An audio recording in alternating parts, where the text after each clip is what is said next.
She came to marry a stranger, but when she stepped off that train into the Wyoming dust, the man who promised to be there had vanished like smoke. What happened next would change 3 broken lives forever: a desperate woman with nowhere to go, a grieving boy who saw his dead mother's face in a stranger, and a cowboy father who'd sworn never to trust again. This is the story of Maribel Hayes, the mail-order bride who arrived unwanted and became the heart of a family who would die to protect her. Stay until the end and comment what city you're watching from so I can see how far this story travels. The train's whistle cut through the afternoon heat like a knife through butter, long and mournful, echoing across the endless expanse of Wyoming grassland. Maribel Hayes pressed her gloved hand against the soot-stained window, watching the world outside slow from a blur into distinct shapes: weathered fence posts, scattered cattle, a hawk circling overhead. Her heart hammered against her ribs, each beat a mixture of hope and terror that had become sickeningly familiar over the past 3 days of travel. The conductor's voice boomed through the passenger car. "Red Butte Station! Red Butte! 5 minutes stop!" 5 minutes. That's all it would take for her entire life to change. Again. Maribel smoothed the wrinkles from her traveling dress, a modest gray cotton that had seen better days but was the finest thing she owned. The fabric was dusty from the journey, and she knew her face probably bore traces of ash from the locomotive, but there was nothing to be done about it now. She reached for the small mirror in her reticule, then stopped herself. What did it matter how she looked?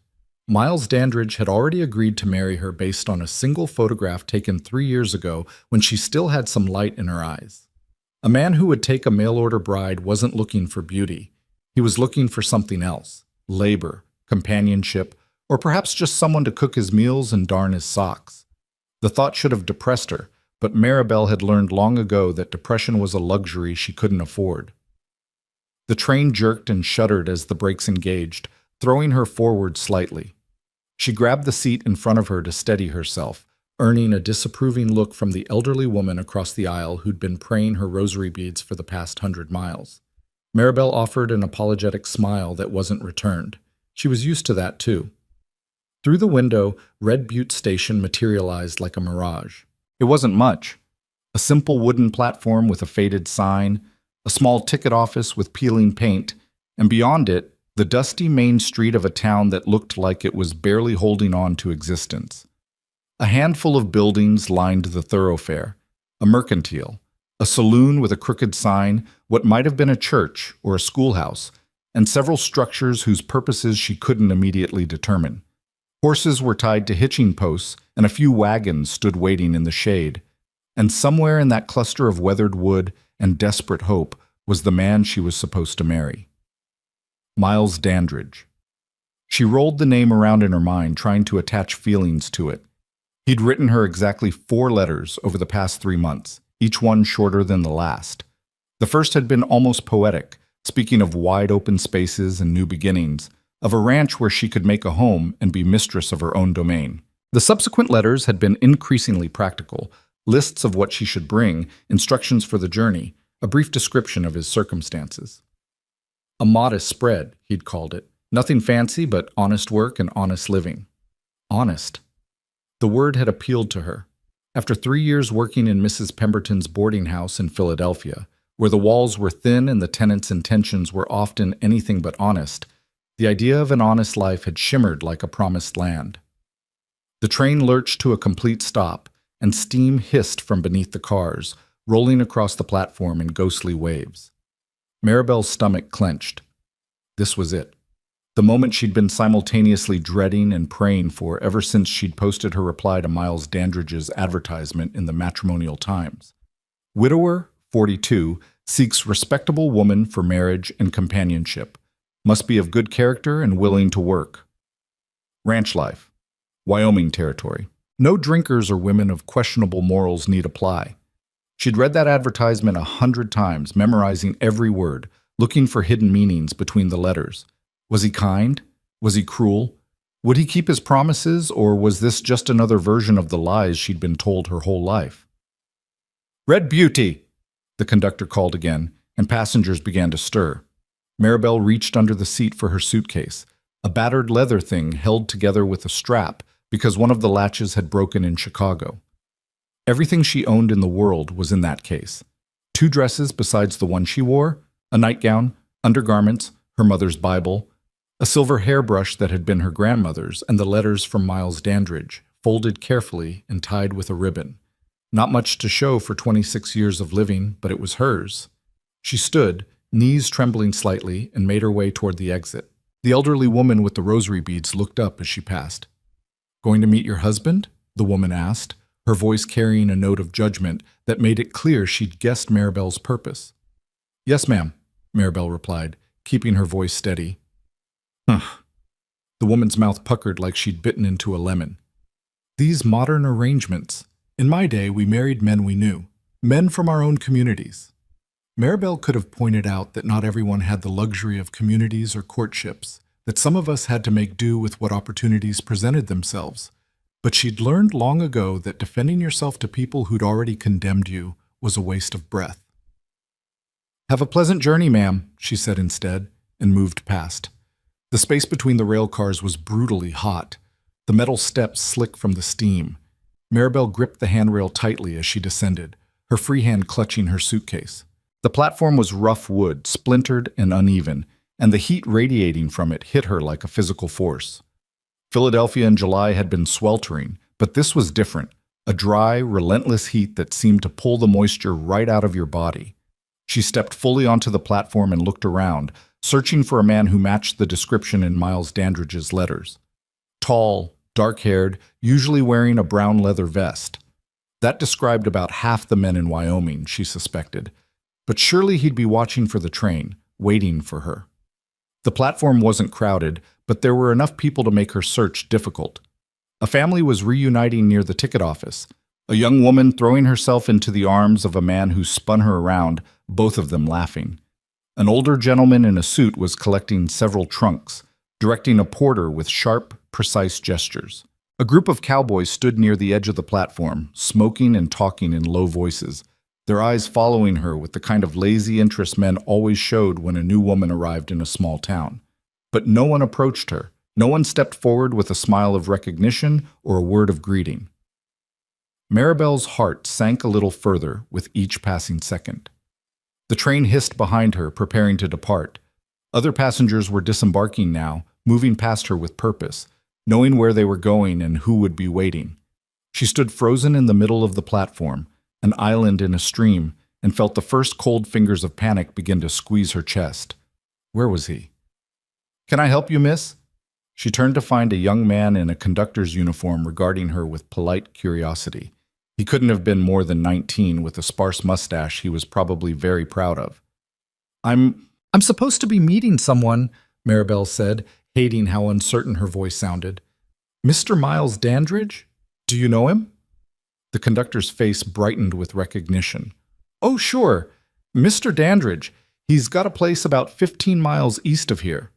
Then his expression clouded slightly. "Though I don't see him here at the moment. You certain he knew you were arriving today?"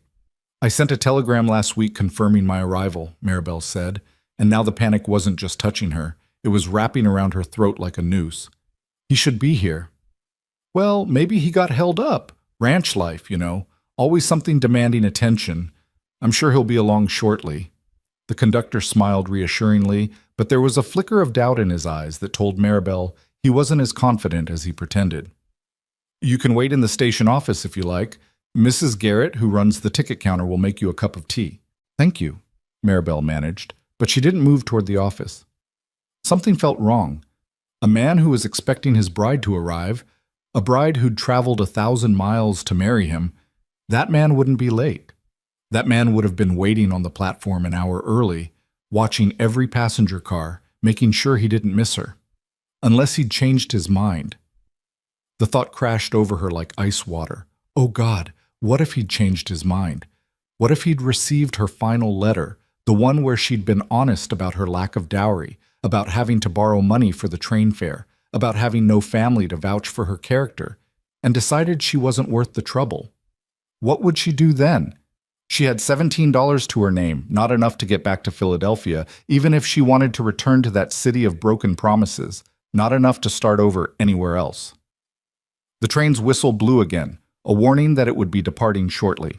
Maribel watched as the last passengers boarded, the conductor swinging up onto the steps with practiced ease.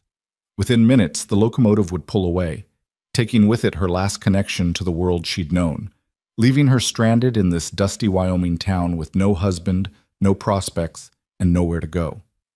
She felt dizzy suddenly, the heat and the fear and the exhaustion from 3 days of travel all catching up to her at once. She set down her suitcase and pressed a hand to her forehead, trying to steady her breathing, trying not to let the panic win. "You all right there, miss?" A different voice this time, gruff but not unkind. She looked up to find one of the cowboys had approached, a man in his 50s with a weathered face and kind eyes. He'd removed his hat and was holding it against his chest in a gesture of respect that surprised her. "I'm fine," she said automatically, then immediately regretted the lie. She wasn't fine. Nothing about this was fine. "Actually, I'm supposed to meet Miles Dandridge, but he doesn't seem to be here." The cowboy's expression shifted, something she couldn't quite read passing across his features. "Miles Dandridge, you say?" "Yes. Do you know him? Do you know where I might find him?" Before the man could answer, a commotion erupted near the edge of the platform. Voices rose in alarm and people scattered. Maribel turned, confused, trying to see what was happening. Through the dissipating steam and the milling crowd, she caught a glimpse of movement, something small and fast, darting between adults, heading straight toward her. A child. A boy. No more than 7 or 8 years old, with dark hair sticking up in cowlicks and dust streaked across his tear-stained face. He was running full tilt, his boots pounding against the wooden planks, and there was something wild in his eyes, something desperate and hopeful and terrified all at once. Behind him, a tall man in dusty work clothes was giving chase, calling out, "Eli! Eli! Stop! Come back here!" But the boy didn't stop. He ran directly toward Maribel, weaving between startled onlookers, his eyes locked on her face with an intensity that was almost frightening. She took an instinctive step back, uncertain, her hand going to her throat. The boy reached her and didn't slow down. He crashed into her skirts, his small arms wrapping around her waist, his face pressing against the fabric of her dress. She stumbled backward, barely maintaining her balance, shocked by the sudden impact. And then the boy looked up at her, and Maribel's breath caught in her chest. His eyes were the color of storm clouds, gray-blue and swimming with tears. His face was thin, almost gaunt, with sharp cheekbones that spoke of too many meals missed or too much grief carried. But it was the expression in those eyes that broke her heart. Such naked hope, such desperate need, such aching loneliness. "Mama?" His voice cracked on the word, small and trembling and full of impossible longing. "Mama, are you finally here? Did you come back?" The platform had gone silent. Every eye was on them now. The strange woman from the train and the grieving boy who'd mistaken her for someone else. Someone lost. Maribel felt the weight of those stares, felt the collective breath being held, waiting to see what she would do. Her hands hovered over the boy's head, uncertain. She should correct him. She should gently explain that she wasn't his mother, that there'd been a mistake, that she was a stranger who'd just arrived in town and had problems of her own. But she couldn't make the words come. The boy, Eli, the man had called him, was shaking now, trembling like a leaf in a storm, and his grip on her dress was so tight his knuckles had gone white. She could feel him struggling not to sob, could hear the hitching breaths he was taking, could sense the monumental effort it was costing him to hold himself together.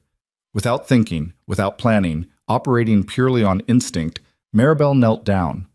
The rough wood of the platform bit into her knees through her dress, but she barely noticed. She brought herself to eye level with the boy, and slowly, carefully, she placed her hands on his thin shoulders.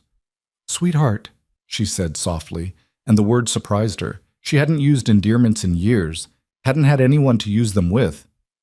"Sweetheart, I think there's been a mistake." "No." The boy's voice rose, panicked. "No, you look just like her, just like the picture Papa keeps. You have the same eyes, the same hair. It's you, isn't it? You came back?" Before Maribel could respond, the tall man who'd been chasing the boy finally caught up. He was breathing hard, his face flushed beneath several days' worth of dark beard stubble. He wore dusty work clothes, worn denim, and a faded blue shirt, and his hat had fallen off during the chase, revealing dark hair shot through with premature gray. "Eli, I'm so sorry," he said, reaching for the boy's shoulder. His voice was rough, strained with embarrassment and what sounded like pain. "Come on, son. This isn't... She's not... She is." Eli twisted away from his father's hand, pressing closer to Maribel. "Papa, look at her. Really look. It's Mama." The tall man's eyes finally met Maribel's, and she saw something flicker in their depths. Shock, perhaps, or recognition, or maybe just bone-deep exhaustion. They were dark eyes, nearly black in the afternoon sun, set in a face that was hard and weathered but might have been handsome once, before grief carved lines around his mouth and shadows beneath his eyes. For a moment they simply stared at each other, and Maribel felt something pass between them, a current of understanding, of shared sorrow, of two people who'd both learned that life doesn't give you what you hope for, only what you can survive. "I apologize for my son," the man said, his voice carefully controlled now, formal. "He lost his mother last winter. Sometimes he still looks for her." "I'm not looking for her," Eli protested, his voice breaking. "I found her. Papa, why can't you see? It's really her." Maribel's heart cracked.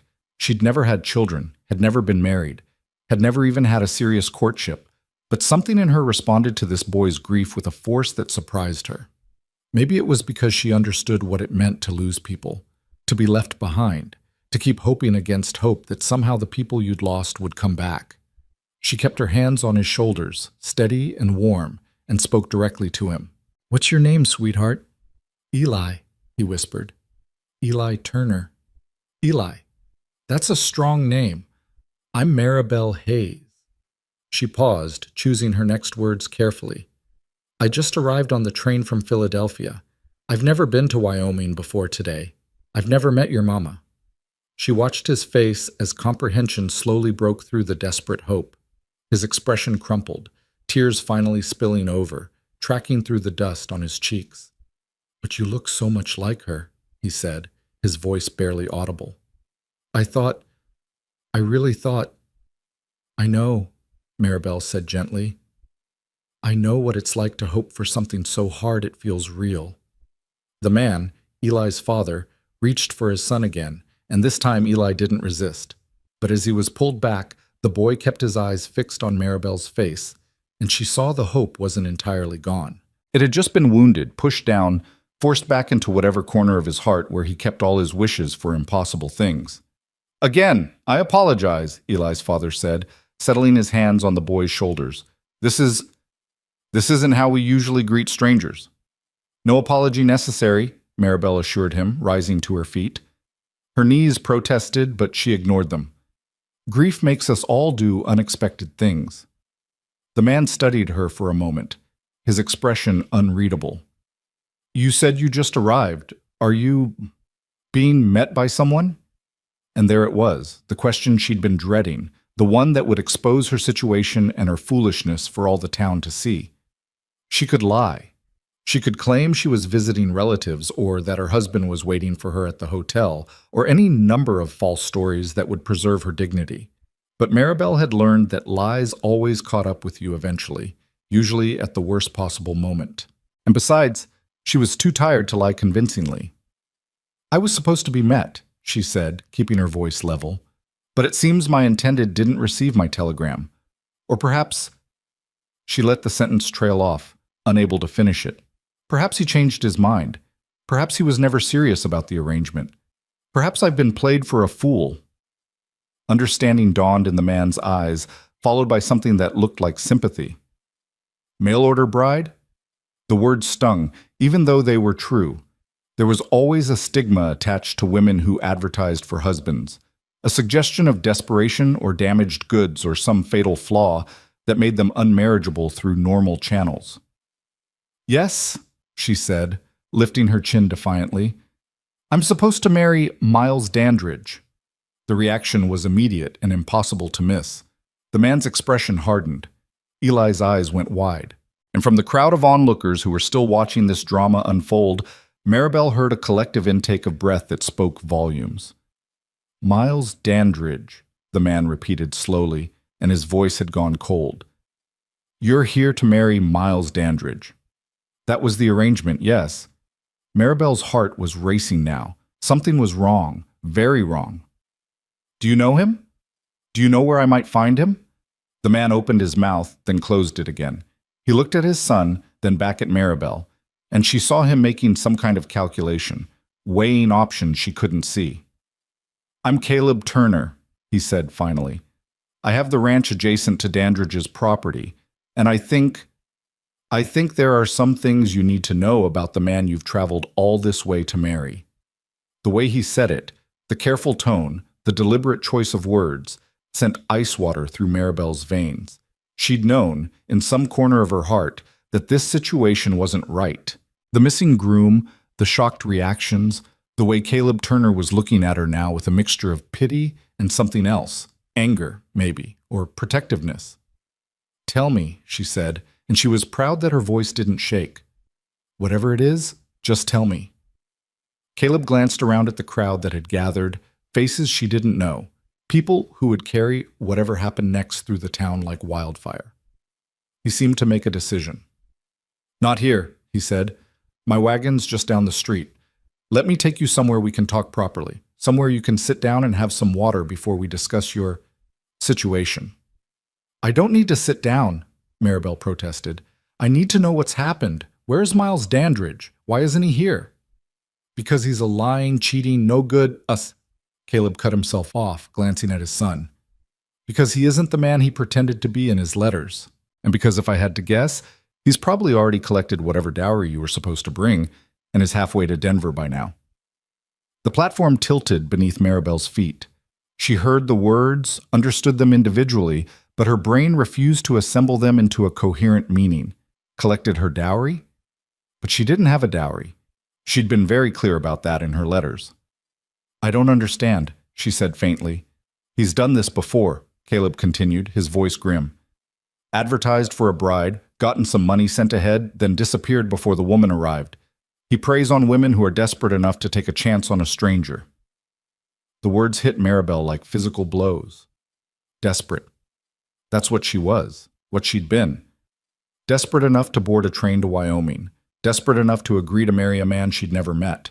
Desperate enough to believe that someone, somewhere, might actually want her for something other than what they could take from her. "But I didn't send any money," she heard herself say, as if that mattered, as if that changed anything. "I told him I had no dowry. I was very clear about that." Caleb's expression softened slightly. "Then maybe there was some other reason he didn't show. But I'd be lying if I told you I thought it was a good reason. Miles Dandridge is not a man of honor, Miss Hayes, and I'll be straight with you. If he's left you stranded here, you're better off without him." Better off? Alone in a strange town with $17 and no prospects. Better off? The laugh that escaped Maribel's throat was bitter and sharp. Better off? I have nowhere to go. No money to get there even if I did. Everything I own is in that suitcase. She gestured to where her battered luggage sat forgotten on the platform. "So please forgive me if I don't feel particularly grateful for being abandoned."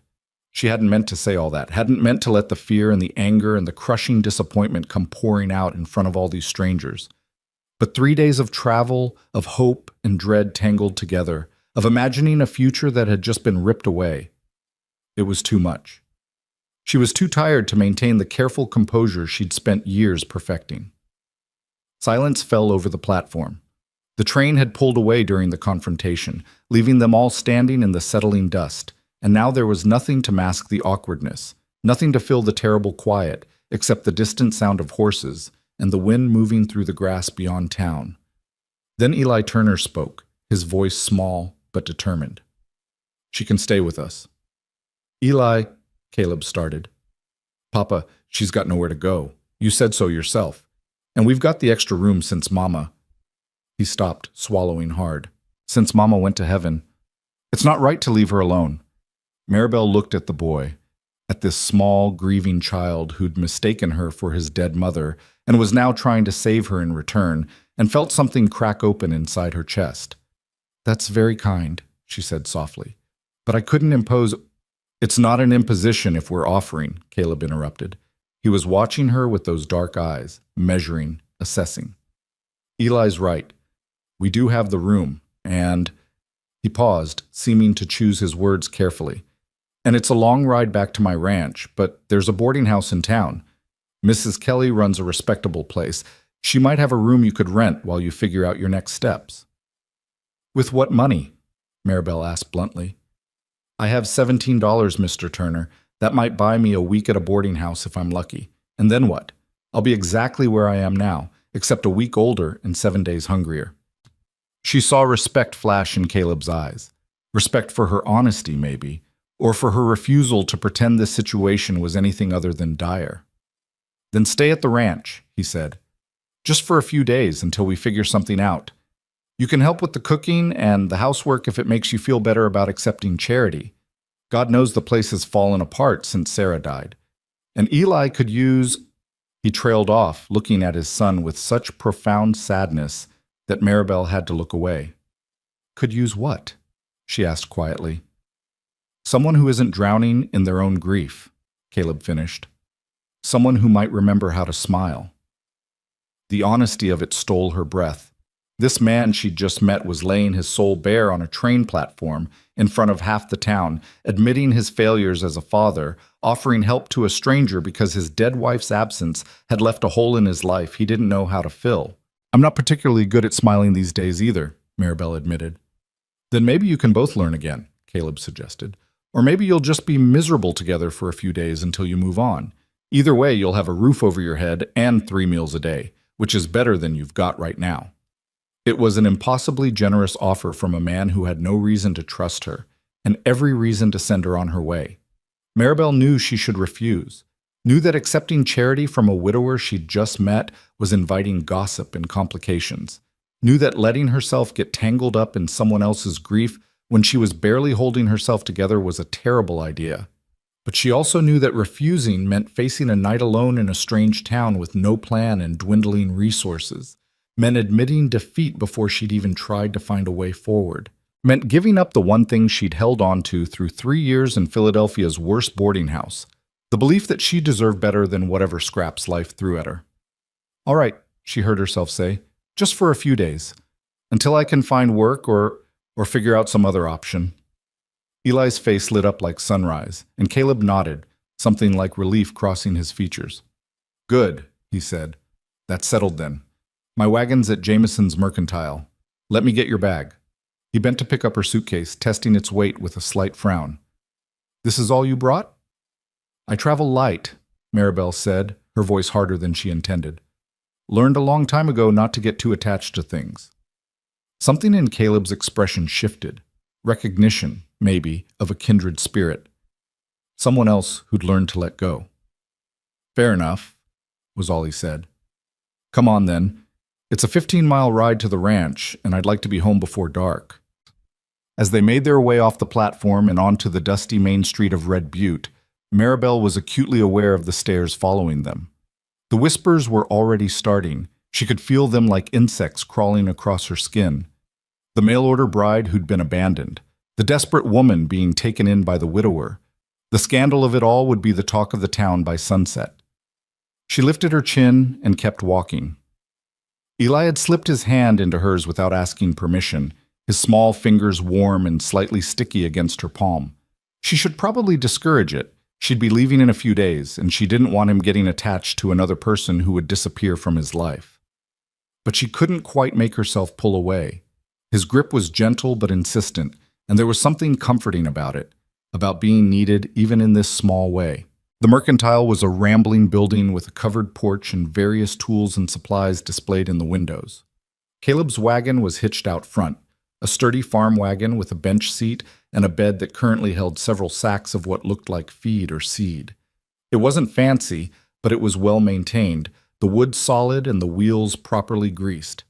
Caleb loaded her suitcase into the back with the other supplies, then turned to help her up onto the seat. His hand was calloused and strong, his grip steadying her as she climbed up. Eli scrambled up between them, clearly determined to stay as close to her as possible. As Caleb settled into the driver's seat and took up the reins, Maribel allowed herself one last look at the train station, at the place where her carefully constructed plans had fallen apart. The platform was mostly empty now, the crowd dispersed, the drama over. In an hour, the train would be gone from Red Butte entirely, carrying other passengers to other destinations, other futures. But she wasn't on it. For better or worse, she was here. "Ready?" Caleb asked. Maribel nodded, not trusting her voice. The wagon lurched forward, and Red Butte Station fell away behind them. They rode in silence for a while, the only sounds the creak of the wagon wheels, the clip-clop of the horses' hooves, and the endless whisper of wind through the grass. The landscape stretched out in all directions, vast and empty in a way that would have been beautiful if Maribel hadn't been so exhausted and heartsick. The sky was enormous, a dome of blue so intense it almost hurt to look at, and the grass rolled like waves on an ocean, brown and gold in the late summer heat. "It's so empty," she said finally, unable to keep the words in. "That's what most folks say when they first get here," Caleb replied. His voice was easier now, less formal than it had been on the platform. "Give it time. You start seeing things you missed at first. The way the light changes, the patterns in the grass, the sky at sunset." He paused. "Sarah used to say Wyoming was God showing off." Beside her, Eli stiffened at the mention of his mother's name. Maribel felt him press closer against her side. "She sounds like she was a wise woman," Maribel said carefully. "She was." Caleb's hands tightened on the reins. "And kind. And patient with a man who didn't deserve her patience. She made that ranch into a home, made it feel like there was a reason to wake up every morning." His voice dropped lower. "When she died, it was like someone blew out all the lights." The grief in his voice was raw, unhealed, and Maribel understood it in her bones. She'd felt that way when her mother died, when the last person who'd loved her unconditionally was gone, and the world became a colder, harder place. "How did she die?" Maribel asked, then immediately regretted the question. "I'm sorry, you don't have to answer that. It's none of my business." "Fever," Caleb said flatly. "Last winter was brutal. She caught something, and we couldn't get her to a doctor fast enough. By the time we got her to town," he shook his head, "she was gone within 3 days." "I'm so sorry." "Everyone's sorry," Caleb said, and there was a trace of bitterness in his voice now. "Sorry doesn't bring her back. Sorry doesn't make Eli stop looking for her in every woman's face. Sorry doesn't make the house feel less empty." They fell silent again, but it was a different kind of silence now, heavy with shared loss, with the understanding that some wounds never really heal, you just learn to carry them. "Your mama was pretty," Eli said suddenly, his voice startling them both. He was looking up at Maribel with those storm-gray eyes. "Do you look like your mama?" "I do," Maribel said. "Or at least, I used to when I was younger. We had the same dark hair and the same eyes. People used to say we could have been sisters instead of mother and daughter. Where is she now?" "She died when I was 17, almost 10 years ago now." "Did she have the fever too?" "No, sweetheart. Her heart just gave out one day. The doctor said it was weak, that she probably had been sick for a long time without knowing it." Eli considered this solemnly. "Do you miss her?" "Every single day." "Me too," Eli whispered. "I miss my mama every single day." Maribel looked down at the boy pressed against her side and did something she'd sworn she wouldn't do. She wrapped her arm around his thin shoulders and pulled him closer. He melted into the embrace immediately, as if he'd been waiting for permission to let someone hold him. Over Eli's head, she met Caleb's eyes. He was watching them with an expression she couldn't quite read. Surprise, maybe, or gratitude, or perhaps just the weary recognition of a man who'd been trying to be both mother and father and failing at both. "Thank you," he said quietly. "For what?" "For not pulling away. For not telling him he's too old to be held. For not—" He struggled for the words. "For not being afraid of his grief." "How could I be afraid of it?" Maribel asked. "I understand it. I've lived it." They rode on as the sun began its slow descent toward the horizon, painting the grasslands in shades of gold and amber. Maribel watched the landscape change in the shifting light and tried not to think about what she was going to do next, about how she would survive in this strange place with no prospects and no plan. For now, for this moment, she was on a wagon heading toward a ranch she'd never seen, sitting next to a man she'd just met, holding a boy who'd mistaken her for his dead mother. It wasn't the future she'd imagined when she'd boarded that train in Philadelphia. It wasn't the new beginning she'd hoped for. But it was something. It was a moment of warmth in a world that had been cold for so long. It was an arm around a grieving child and a shared understanding of loss. It was a place to sleep tonight and the promise of 3 meals tomorrow. It was, for now, enough. The Turner Ranch appeared on the horizon about an hour later, a collection of buildings huddled together against the vastness of the prairie. There was a main house, barn, several outbuildings, and corrals where horses moved lazily in the fading light. It was modest but well kept, everything in good repair despite what Caleb had said about things falling apart. As they drew closer, Maribel could see the house more clearly. It was a simple 2-story structure with a wide porch wrapping around the front and one side. The wood was weathered but solid, and curtains hung in the windows, though they looked like they hadn't been changed or washed in months. "It's not much," Caleb said, and she heard self-consciousness creep into his voice. "Nothing like what you'd be used to in Philadelphia." "Mr. Turner," Maribel said firmly, "I worked in a boarding house where 6 women shared 2 rooms and the walls were so thin you could hear everything that happened in the rooms next door. Trust me when I say that your ranch looks like a palace." Something that might have been a smile tugged at the corner of Caleb's mouth. "Well, it's not that either. But it's home. Or it was, anyway." He pulled the wagon to a stop in front of the house and set the brake. Eli immediately scrambled down, but instead of running to the house, he stayed close to the wagon, waiting for Maribel. Caleb climbed down and came around to help her, offering his hand again. This time, as she took it, Maribel noticed the calluses, the scars, the worn skin of a man who worked with his hands every day. They were honest hands, capable hands. Her feet touched the ground and she found herself standing in front of the house that would be her home for the next few days. Through the windows, she could see the shapes of furniture, the glint of lamplight on glass. Somewhere in that house was a room where Sarah Turner had died. Somewhere in those walls was the echo of laughter and love, and all the ordinary moments that make up a life. And now Maribel, a stranger, an interloper, a woman who'd come here by accident, was about to walk through those doors and disturb whatever ghosts still lingered. "Ready?" Caleb asked, and she realized she'd been standing frozen, staring at the house. "Ready," she lied, and followed him up the porch steps. The door swung open and Maribel stepped inside, leaving behind the woman who'd boarded the train in Philadelphia 3 days ago. That woman had been full of hope and fear and desperation. This woman, the one crossing the threshold of the Turner Ranch, was still all those things, but she was also something else. She was someone who'd been needed, even if only for a moment. Someone who'd been chosen, even if only out of kindness. And as Eli's small hand found hers again in the gathering darkness of the house, Maribel allowed herself to wonder if maybe, just maybe, this disaster that had brought her to Wyoming might turn out to be something else entirely. Something like a second chance. The inside of the house smelled like dust and disuse, with an underlying scent of wood smoke and something else. Maybe lavender, faded and distant, like a memory that was slowly being forgotten. Maribel stood in the entryway, her eyes adjusting to the dimmer light, and took in her surroundings with the practiced assessment of someone who'd learned to evaluate living situations quickly.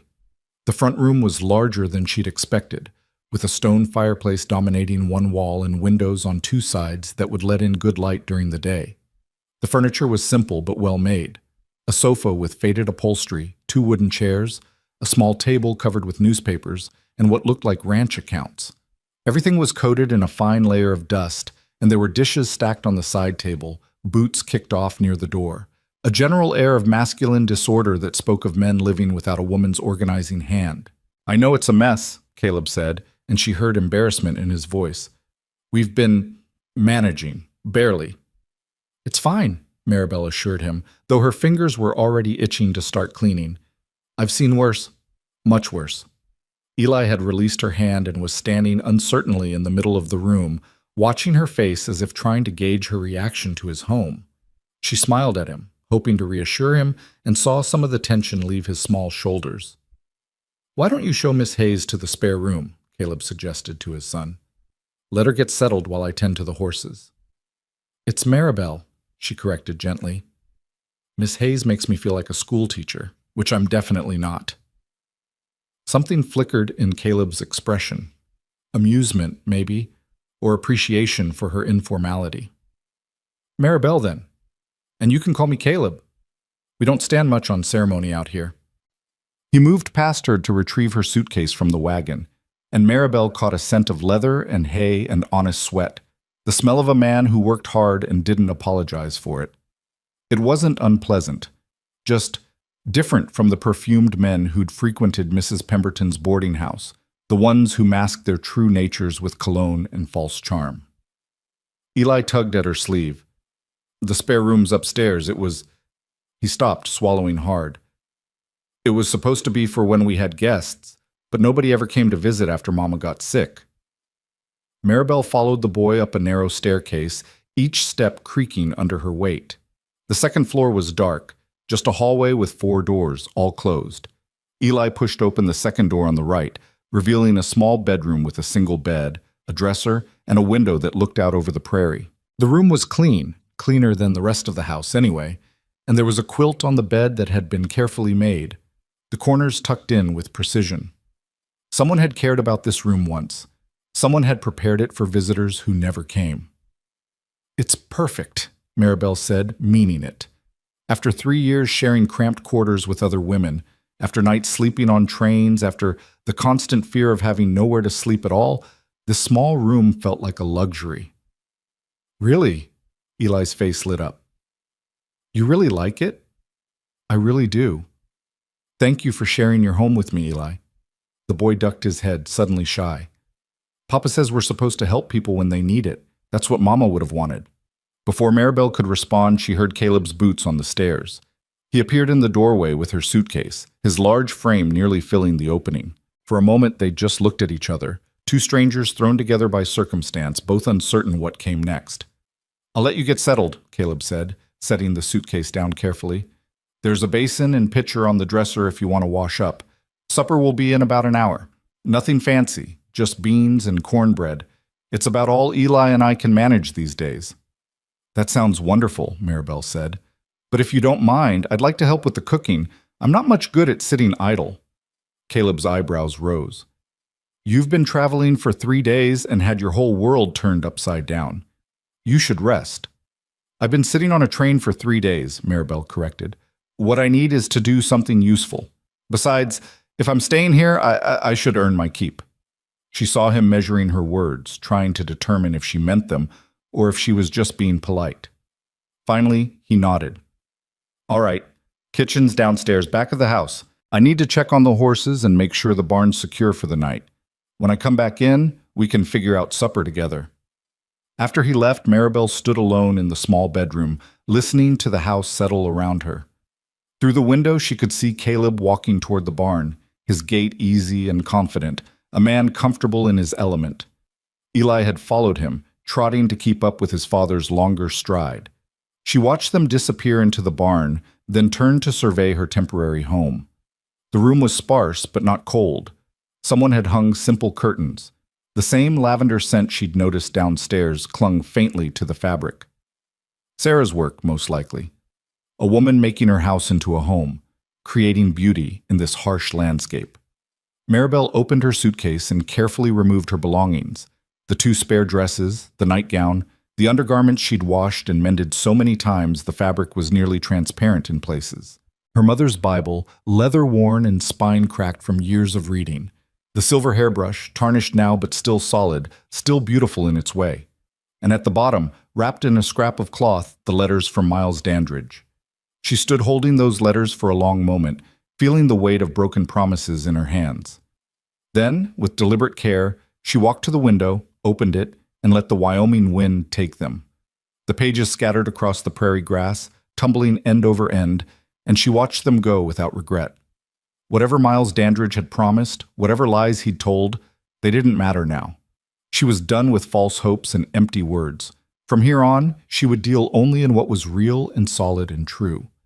After washing her face and hands in the basin, the water was lukewarm but clean, Maribel changed into her other dress, a simple blue cotton that was slightly less travel-worn than the gray. She unpinned her hair, brushed out the tangles and train soot, then repinned it into a more respectable bun. Looking at herself in the small mirror above the dresser, she barely recognized the woman staring back. Her face was thinner than it had been a year ago, her eyes shadowed with exhaustion and disappointment. But there was something else there too, a stubborn set to her jaw that said she wasn't finished fighting yet. Downstairs, she found the kitchen easily enough. It was a good-sized room with a cast-iron stove, a large table that could seat 6, open shelves lined with dishes and supplies, and windows that would catch the morning sun. Like the rest of the house, it was functional but neglected, with dishes piled in a tin sink and flour dusted across the counter from what looked like a failed bread-making attempt. Maribel rolled up her sleeves and got to work. First, she pumped water and heated it on the stove, then tackled the dishes with fierce determination. The physical labor felt good after days of forced stillness on the train. Her hands knew what to do: wash, rinse, dry, stack. It was mindless and soothing, and it kept her from thinking too hard about the precariousness of her situation. She was elbow-deep in soapy water when she heard the back door open. Caleb and Eli came in, bringing the smell of animals and hay with them. Caleb stopped short when he saw her at the sink, surrounded by clean dishes. "You didn't have to do that," he said, but she heard approval beneath the protest. "I told you, I'm not good at sitting idle."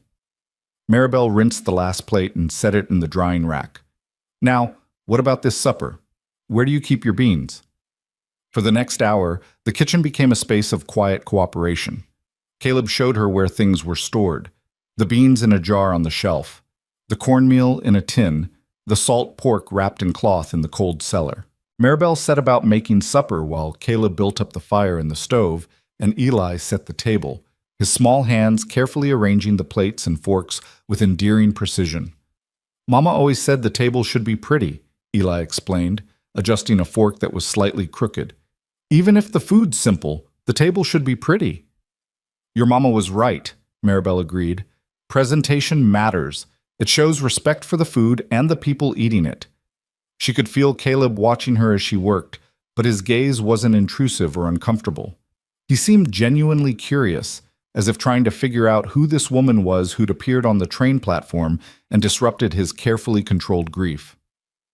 "You know your way around a kitchen," he observed, leaning against the counter with his arms crossed. "I should.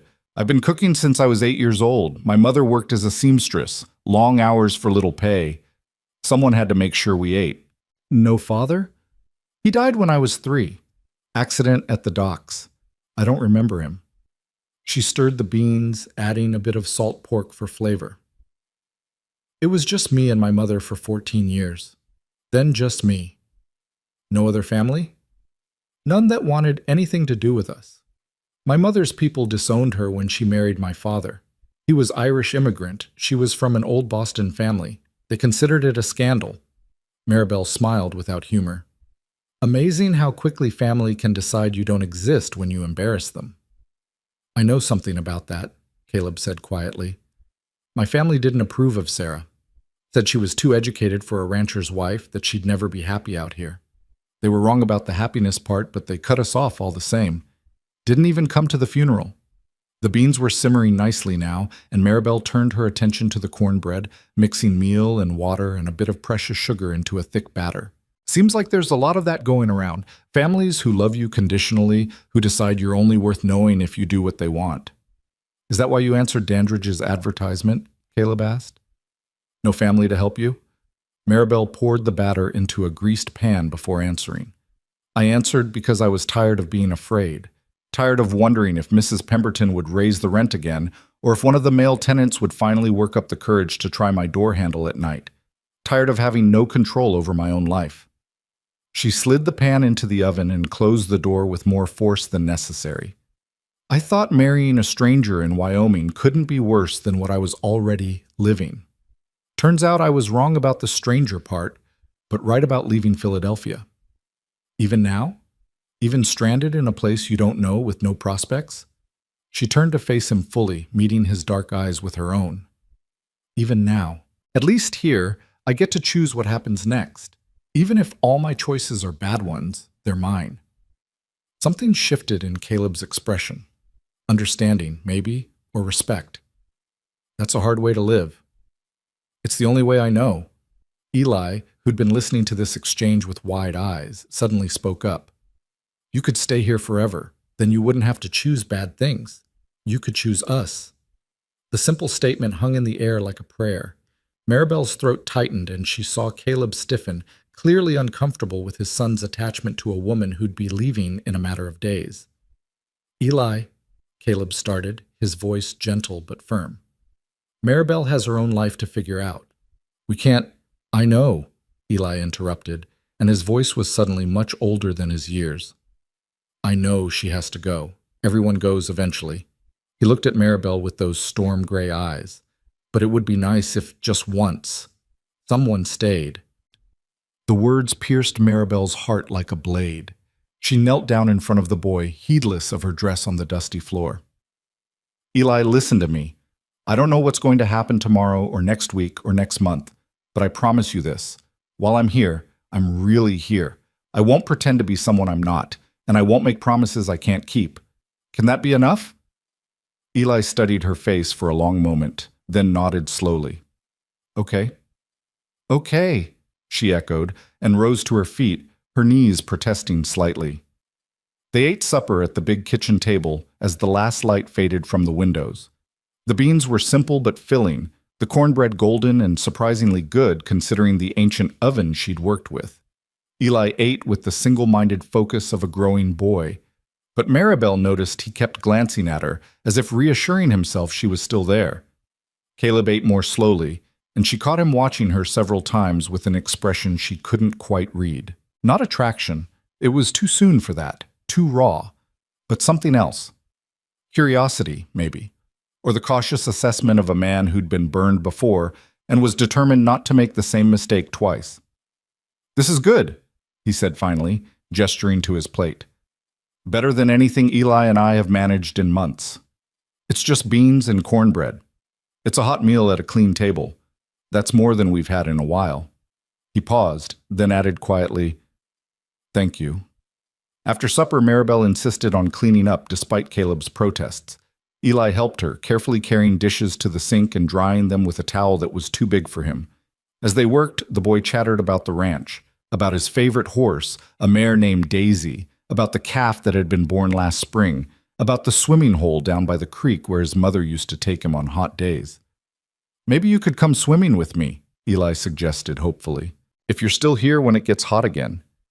Maybe, Maribel said, not wanting to encourage false hope, but unable to crush the tentative joy in his voice. When the dishes were done and the kitchen restored to order, Caleb sent Eli upstairs to get ready for bed. The boy went reluctantly, dragging his feet, clearly afraid that if he left Maribel alone, she might disappear like his mother had. I'll still be here in the morning, she assured him. I promise. You won't leave in the night? No, sweetheart. I won't leave in the night. After Eli trudged upstairs, Maribel and Caleb stood in the kitchen, the silence between them suddenly awkward. The intimacy of the shared meal, the easy cooperation in the kitchen, had created a false sense of familiarity that now felt uncomfortable in the wake of Eli's absence. I should check on the stock one more time, Caleb said, reaching for his hat. Make sure everything's secured for the night. Of course. He started toward the door, then stopped. Maribel? About what Eli said earlier, about wanting you to stay. I hope you don't think I put him up to that. He's struggling. He latched onto you because you look like Sarah, but also because you're the first person who's treated him like he matters in months. You treat him like he matters. I try, but I'm drowning too, and I think he knows it. I think he can feel how much I'm failing him every day. Caleb's voice was rough with self-recrimination. I loved Sarah more than I knew how to say. When she died, it was like someone carved out my insides and left me walking around as an empty shell. And the worst part is, Eli needs me to be whole, needs me to be strong, and I can't figure out how to give him that when I'm barely holding myself together. The raw honesty stole Maribel's breath. She'd expected polite distance, the kind of careful boundaries people usually maintained with strangers. Instead, Caleb was laying himself bare, showing her his failures and his fears without shame. Grief doesn't work on a schedule, she said softly. You don't just wake up one day and decide to be done with it. It's there every morning when you open your eyes, and it's there every night when you try to sleep. The best you can do is learn to carry it without letting it crush you. And how do you do that? Caleb asked, his dark eyes searching her face. How do you carry it without being crushed? I don't know. I'm still figuring that out myself. They stood looking at each other in the lamplight, two broken people recognizing their own damage in someone else's face. Then Caleb settled his hat on his head and walked out into the darkness, leaving Maribel alone with the ghosts in the house. She spent the next hour tidying the front room, unable to simply sit and rest. She folded the newspapers, organized the ranch accounts into neat stacks, swept the floor, and beat the dust from the sofa cushions.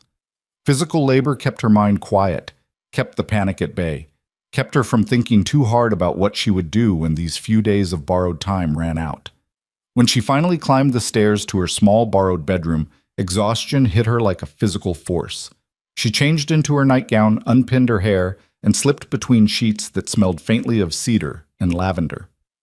Through the thin walls, she could hear Caleb moving around in what must be his room, the creak of floorboards, the sound of boots being dropped. She closed her eyes and tried to sleep, but her mind kept circling back to the same impossible questions. What would she do? Where would she go? How would she survive? The answers wouldn't come, and eventually she gave up trying to find them. Instead, she lay in the darkness and listened to the unfamiliar sounds of the ranch, the wind moving through the grass, the distant call of a nightbird, the soft stirring of horses in the barn. It was so different from Philadelphia, from the constant noise of the city, from the shouting and laughter and crying that filtered through Mrs. Pemberton's thin walls. Here, the silence was almost alive, pressing against the windows, seeping through the cracks. It should have been frightening, but instead, Maribel found it oddly comforting, as if the emptiness outside matched the emptiness inside her, and for once, she wasn't pretending to be something she wasn't. She must have finally slept, because she woke to sunlight streaming through the window and the smell of coffee drifting up from downstairs. For a moment, she was disoriented, unable to place where she was or how she'd gotten there. Then memory returned. The train platform, the missing groom, the boy who'd called her mama, the cowboy who'd offered her shelter. Maribel dressed quickly in her blue cotton dress, pinned her hair into a neat bun, and descended the stairs. In the kitchen, she found Caleb already up and moving, pouring coffee into a battered tin cup. He looked like he hadn't slept much. There were dark circles under his eyes and his hair was disheveled, but he offered her a tentative smile. "Morning. Hope the roosters didn't wake you. They start making a racket about dawn." "I didn't hear them." Maribel accepted the cup of coffee he poured for her, wrapping her hands around it for warmth. The morning was cool, despite the promise of heat later. "Where's Eli?" "Still sleeping. Boy could sleep through a stampede when he's really out." Caleb leaned against the counter, studying her over the rim of his cup. "How'd you sleep?" "Better than I expected, considering." She took a sip of the coffee. It was strong and bitter, but good. "Better than I have in months, actually." "Quiet helps. City noise gets in your bones after a while." They stood in companionable silence for a moment, drinking their coffee, watching the sunlight paint golden squares across the kitchen floor. Then Caleb set down his cup and cleared his throat. "I've been thinking," he said, "about your situation, about what you're going to do next." Maribel's stomach clenched. Here it came, the gentle but firm suggestion that she move on, find other accommodations, stop imposing on his grief and his household. "I know I can't stay here indefinitely," she said quickly, trying to maintain her dignity. "I just need a few days to—" "That's not what I meant," Caleb interrupted. "Actually, I have a proposal, a business arrangement, if you will." She looked at him warily. "What kind of arrangement?" "You need work. I need help. The ranch is falling apart because I can't keep up with everything. The stock, the repairs, the household, taking care of Eli. I need someone who can manage the house, cook proper meals, maybe help with some of the lighter chores. You want to hire me as a housekeeper? I want to hire you as help. Call it what you want. Housekeeper, hired hand, whatever makes you comfortable. Room and board, plus $20 a month. It's not much, but it's fair wages for the work." $20 a month. Maribel's mind raced, calculating. In a few months, she could save enough to move on, to try again somewhere else, or maybe even stay longer, build something resembling stability. "Why?"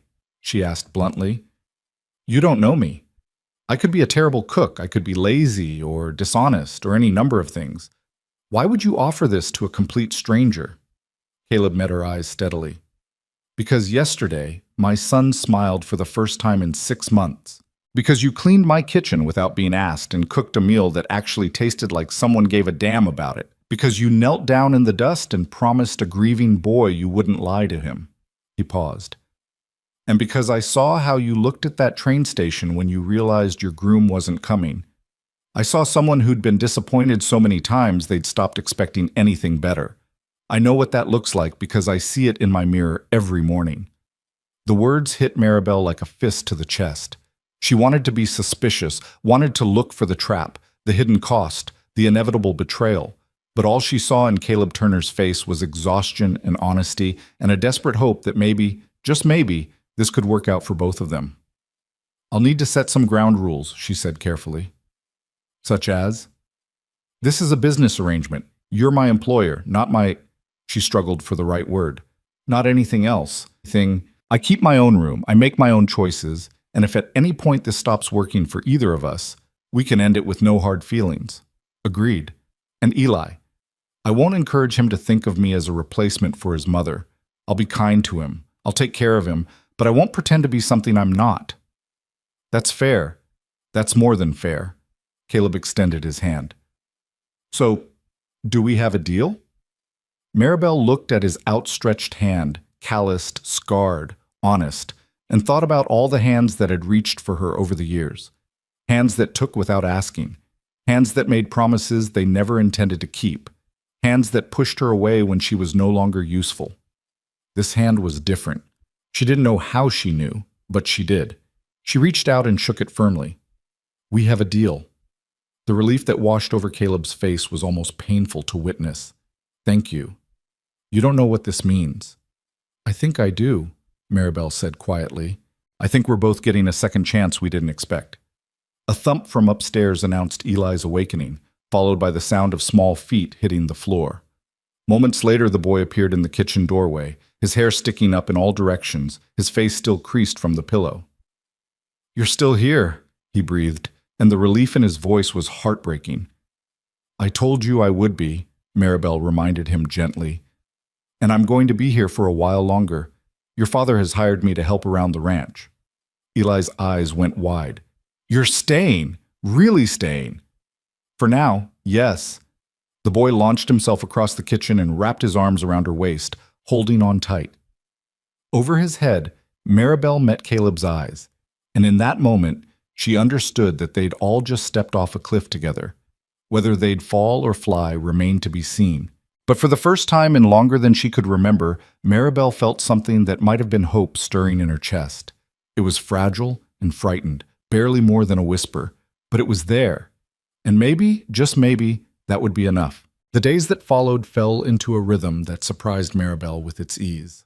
She rose with the sun, dressed quickly in the cool morning air, and descended to the kitchen before Caleb and Eli stirred. There was something deeply satisfying about being the first one awake, about having those quiet moments to herself before the day's demands began. She'd make coffee, start breakfast, and watch the prairie come alive through the kitchen window as the sky shifted from gray to pink to gold. By the end of the first week, the house had transformed. Maribel scrubbed floors, washed curtains, beat rugs, and organized shelves with the fierce determination of someone who needed to prove her worth.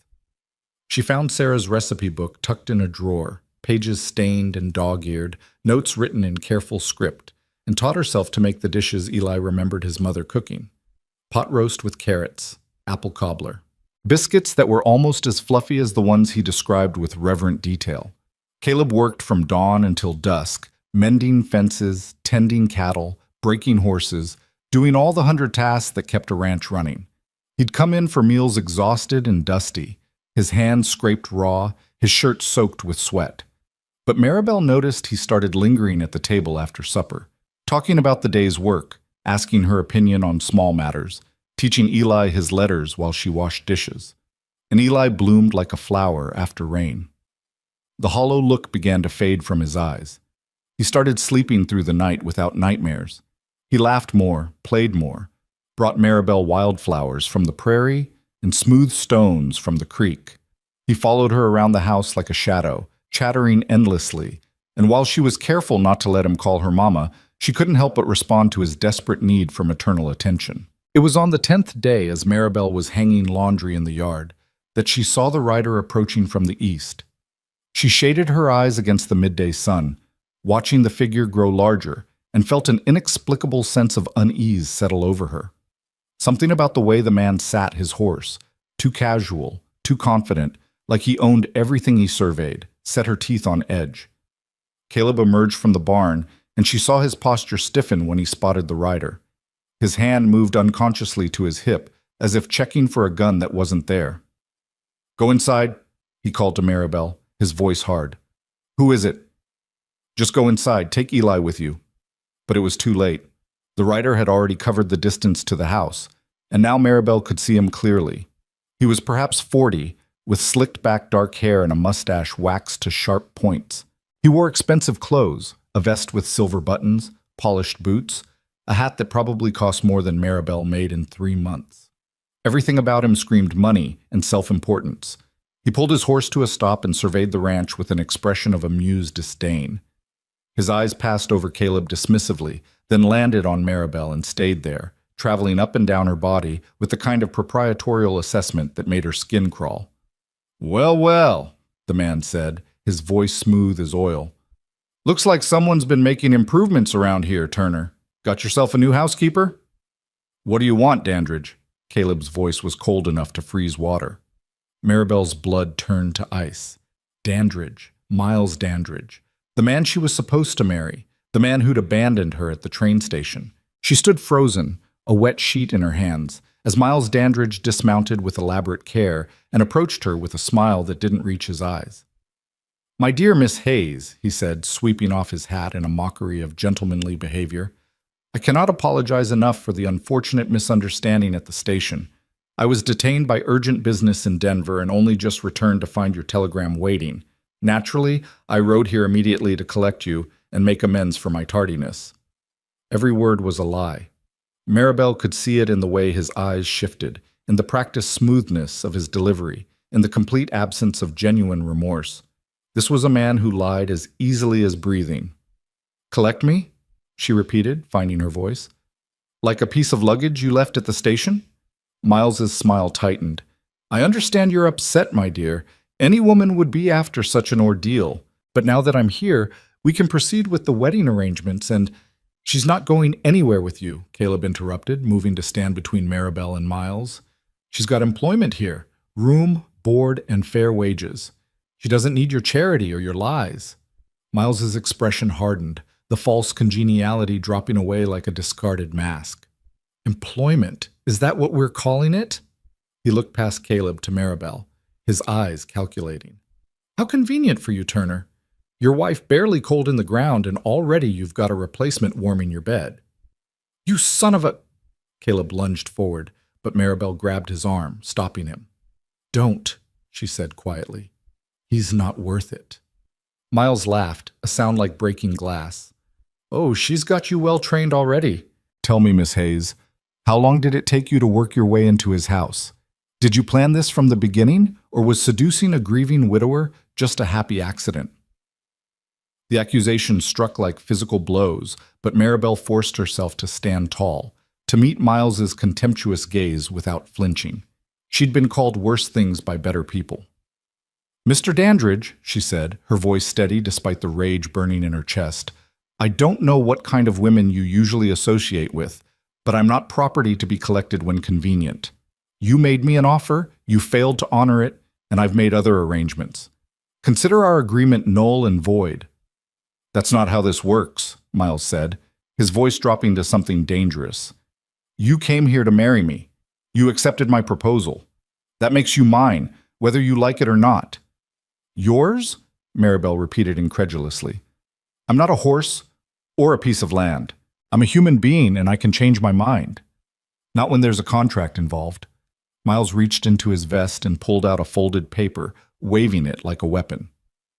"You signed this, agreeing to marry me in exchange for passage to Wyoming and a home.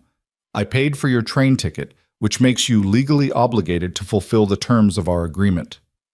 Maribel's stomach dropped.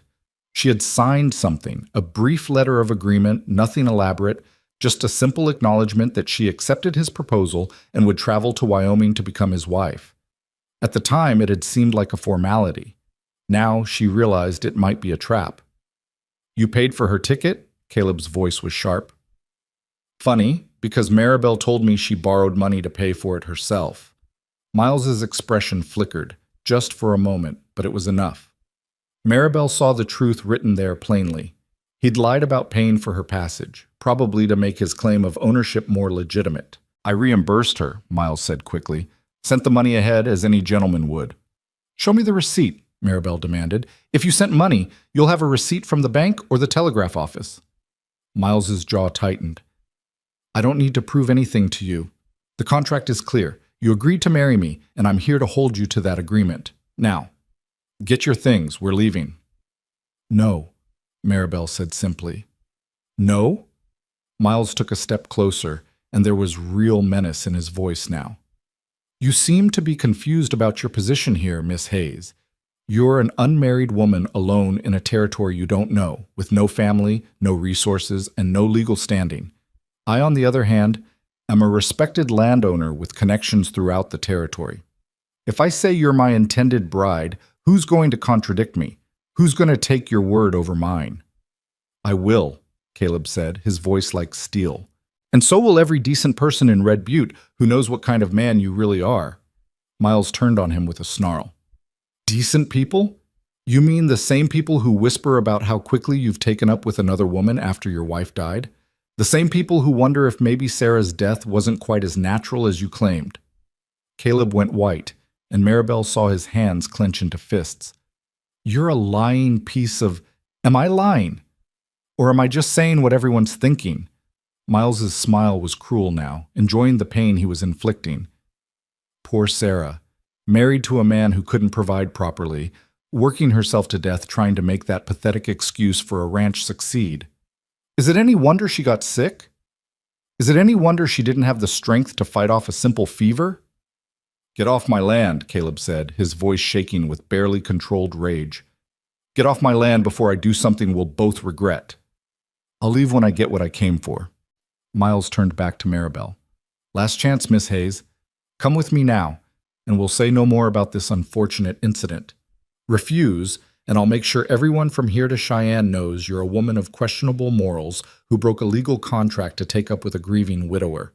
You'll never find respectable work anywhere in this territory." The threat hung in the air like poison. Maribel felt the weight of it, understood the power Miles held over her reputation, her future, her very survival in this place. One word from him could destroy the fragile stability she'd built over the past 10 days. But as she stood there, feeling the sun on her face and the wind in her hair, she realized something important. She'd spent 3 years in Philadelphia being afraid of losing her room, afraid of the men in the hallways, afraid of starving, afraid of ending up on the streets. Fear had governed every choice, every decision, every moment of her life. She was done being afraid. "Then I guess you'll have plenty to talk about," she said clearly, "because I'm not going anywhere with you." Miles's face darkened with fury. "You stupid, ungrateful— That's enough," Caleb interrupted, moving to stand shoulder to shoulder with Maribel. "She said no. That's the end of it." "This isn't over," Miles hissed. "That contract is legally binding, and I will enforce it. I'll take this to the territorial court if I have to. Papa! Papa!" They all turned to see Eli running from the house, his face streaked with tears. He'd obviously been watching from the window, and the raised voices had frightened him. He ran straight to Maribel, wrapping his arms around her waist and pressing his face against her dress. "Don't let him take her, Papa," the boy sobbed. "Please don't let him take her away." Miles looked at the crying child with undisguised disgust. How touching. The replacement mother and the pathetic orphan. You're all perfect for each other, broken, desperate, clinging to whatever scraps you can find. Something in Maribel snapped. She'd endured his insults, his threats, his attempts to intimidate her, but watching him look at a grieving 8-year-old with contempt was too much. She stepped forward, putting herself between Miles and Eli, and when she spoke, her voice was cold as winter wind. "You're absolutely right about one thing, Mr. Dandridge. We are broken. Life has beaten us down and taken away the people we loved and left us struggling to survive. But that doesn't make us weak. That doesn't make us pathetic. It makes us survivors. And I'd rather be broken and honest than whole and rotten like you." For a moment, Miles just stared at her, shock written plainly on his face. Then his expression twisted into something ugly. "You'll regret this," he said softly.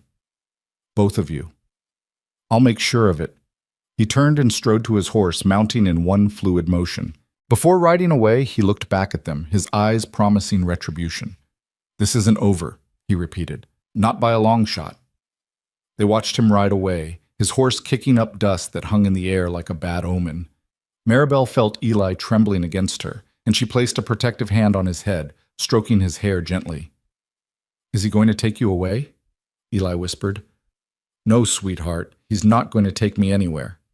"But he said a lot of things, most of them lies." Maribel looked at Caleb, whose face was still pale with anger. "Right?" Caleb seemed to shake himself out of a dark reverie. "Right. He can't force you to marry him, no matter what he claims about contracts. This is America, not medieval Europe. People don't own other people." "But he could make trouble for us," Maribel said quietly. "He could spread rumors, like he threatened. He could—" "Let him try," Caleb said fiercely. "Let him go to every gossip in the territory. Anyone who knows me knows what kind of man I am. And anyone who meets you will know you're not the kind of woman he tried to make you out to be." Maribel wanted to believe him, but she'd learned long ago that reputation meant everything, and truth meant nothing when people wanted to think badly of you. Still, what choice did she have? Running away would only prove Miles's accusations, would mark her as exactly the kind of woman he claimed she was. "We should go into town," Caleb said decisively. "Talk to the sheriff. Get this documented properly. If Dandridge is threatening legal action, we need to get ahead of it." "Will the sheriff listen to us?" "Tom Bradshaw is a fair man. He'll listen. And he knows Miles's reputation. This isn't the first time Dandridge has pulled something like this."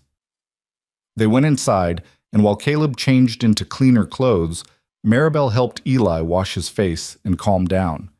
The boy clung to her, still frightened by the confrontation he'd witnessed. "That man was mean," Eli said. "He said mean things about you and Papa." "Yes, he did. Some people are mean because they're angry at the world, and they want everyone else to hurt too." "Mama used to say hurt people," Maribel smiled despite the tension knotting her stomach. "Your mama was a wise woman." 20 minutes later, they were all in the wagon, heading toward Red Butte. The ride was tense, with Caleb's jaw clenched and his eyes constantly scanning the horizon as if expecting Miles to return with reinforcements. Eli sat pressed against Maribel's side, quieter than usual, his earlier exuberance dampened by fear. The town looked the same as it had 10 days ago, dusty, small, clinging to existence in the vast prairie. But now Maribel saw it differently. This was where she'd have to fight for her right to stay, where her reputation would be made or destroyed based on who believed Miles's lies and who was willing to see the truth. The sheriff's office was a small building near the center of town, with bars on the windows and a hitching post out front. Caleb helped Maribel down from the wagon, and they went inside together, Eli staying close on her other side. Sheriff Tom Bradshaw was a man in his 50s, with iron-gray hair and a weathered face that spoke of decades spent outdoors. He looked up from paperwork as they entered, and his expression shifted from mild curiosity to concern when he saw Caleb's face. "Caleb," he said, rising from his desk. "What's wrong?" "Miles Dandridge," Caleb said flatly. "He showed up at my ranch today making threats." The sheriff's eyes narrowed. "What kind of threats?" "The kind involving Miss Hayes here," Caleb gestured to Maribel. "She was supposed to be Dandridge's mail-order bride, but he never showed up at the station when she arrived. I gave her employment at my ranch. Now he's claiming she's legally obligated to marry him and threatening to take her by force if necessary." Sheriff Bradshaw turned his attention to Maribel, studying her with eyes that missed nothing. "Is this true, ma'am?" "Yes, sir," Maribel said, keeping her voice steady. "I responded to Mr. Dandridge's advertisement and agreed to travel to Wyoming to marry him, but when I arrived, he wasn't there. Mr. Turner offered me work as his housekeeper, which I accepted. Mr. Dandridge showed up today claiming I'm his property and threatening legal action if I don't agree to marry him. Property, the sheriff repeated, his mouth tightening. Those were his words? His exact words were, "That makes you mine, whether you like it or not." The sheriff muttered something under his breath that might have been a curse. Did he threaten violence? Not directly, Caleb interjected, but he was intimidating, aggressive. He made implications about Maribel's character and mine, and he threatened to spread rumors designed to destroy both our reputations. Did he produce any documentation? Any contract? He waved around a letter, Maribel said. Something I signed agreeing to the marriage arrangement. But Sheriff, I never received any money from him, and he abandoned me at the station. Doesn't that void any agreement we might have had? Sheriff Bradshaw leaned back against his desk, his expression thoughtful. I'm not a lawyer, ma'am, but I can tell you this much. We don't enforce slavery contracts in this territory. If you don't want to marry Miles Dandridge, no piece of paper can force you to. Now, he could potentially sue you for breach of contract, try to recover any money he claims to have spent on your behalf, but that's a civil matter for the courts. He also lied, Caleb added. He claimed he paid for Maribel's train fare, but she told me she borrowed the money herself. That's fraud. Can you prove it? The sheriff asked Maribel. I can show you my ledger from Philadelphia. I documented the loan from Mrs. Pemberton and how I plan to pay it back, but I don't have the physical proof with me. Could you get it? I suppose I could write to Mrs. Pemberton and ask her to send documentation, but that would take weeks. The sheriff nodded slowly. Here's what I can do. I can document your complaint officially, put it on record that you've terminated any agreement with Dandridge, and that he's been making threats. If he tries anything else, shows up at the Turner Ranch again, attempts to coerce you, spreads provably false rumors, you come straight back here and we'll deal with it. I can't arrest him for being an unpleasant human being, but I can make sure he knows he's being watched. It wasn't much, but it was something. Maribel felt a small measure of relief ease the tightness in her chest. There's something else you should know, the sheriff continued, his voice grim. Miles Dandridge isn't the upstanding citizen he pretends to be. He's done this before, advertising for brides, taking their money, then disappearing or making their lives hell when they arrive. We've had 3 complaints in the last 2 years, but the women were too frightened or too ashamed to press charges. If you're willing to stand up to him, officially, it might give the others courage to come forward too. 3 other women. 3 other lives disrupted or destroyed by Miles Dandridge's schemes. The knowledge made Maribel's blood boil. I'll do whatever it takes, she said firmly. He shouldn't be allowed to keep doing this to people. Good. Sheriff Bradshaw pulled out a ledger and dipped his pen in ink. Let's get your statement recorded. Tell me everything, from the beginning. For the next hour, Maribel recounted the entire story. The advertisement, the letters, her journey from Philadelphia, the abandoned meeting at the station, Miles's appearance at the ranch, and his threats. Caleb corroborated everything, adding his own observations about Miles's character and past behavior. Eli sat quietly in the corner, drawing pictures in the dust on the floor with his finger. When it was finished, Sheriff Bradshaw blew on the ink to dry it, then closed the ledger with a decisive thump. All right, he said. This is officially documented. If Dandridge makes any more threats, you let me know immediately. In the meantime, I'll have a word with him myself. Make sure he understands that harassing you will have consequences. Thank you, Sheriff, Maribel said sincerely. Don't thank me yet. Miles Dandridge is a snake, and snakes don't give up easy. He's got money and connections, and he knows how to use both to get what he wants. This fight isn't over. I know, Maribel said, but at least now it's an honest fight. That's more than I usually get. They left the sheriff's office and stepped back into the bright afternoon sunlight. The street was busy with the usual traffic, wagons, horses, people going about their business. Maribel wondered how many of them would hear Miles's version of events, how many would believe his lies, how many would look at her with suspicion or contempt. We should stop at the Mercantile while we're here, Caleb said, breaking into her dark thoughts. Stock up on supplies. They walked down the main street together, and Maribel was acutely aware of the stares following them. News traveled fast in small towns, and Miles had probably already started spreading his poison. She could see it in the way people looked at her, curious, judgmental, already making up their minds about who she was and what she'd done. At Jameson's Mercantile, a woman with gray hair and sharp eyes stood behind the counter. She looked up as they entered, and her gaze went immediately to Maribel, traveling up and down with open assessment. "Mrs. Jameson," Caleb said politely, "I need to order some supplies." "I heard you had a new housekeeper," Mrs. Jameson said, ignoring his request. Her voice was neutral, but her eyes were calculating. "The mail-order bride who was supposed to marry Miles Dandridge." "Miss Hayes works for me," Caleb confirmed, his voice carefully controlled. "She's doing an excellent job managing the household." "I'm sure she is." Mrs. Jameson's tone suggested she thought Maribel was managing more than just the household. "It's just surprising, that's all. Your wife barely coaled in the ground, and already you've got another woman in her place." Maribel felt Caleb tense beside her, saw his jaw clench with anger. Before he could respond and make things worse, she stepped forward.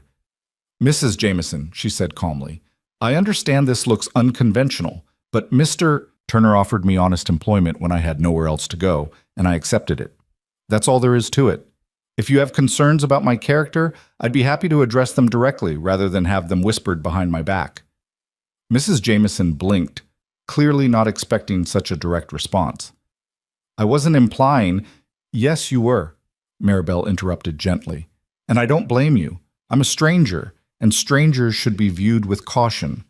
But I'm also a woman trying to survive in difficult circumstances, and I'd appreciate being judged on my actions rather than on gossip and assumptions." For a long moment, the older woman just stared at her. Then, surprisingly, her expression softened slightly. "Fair enough," she said. "What supplies do you need?" The tension in the room eased fractionally.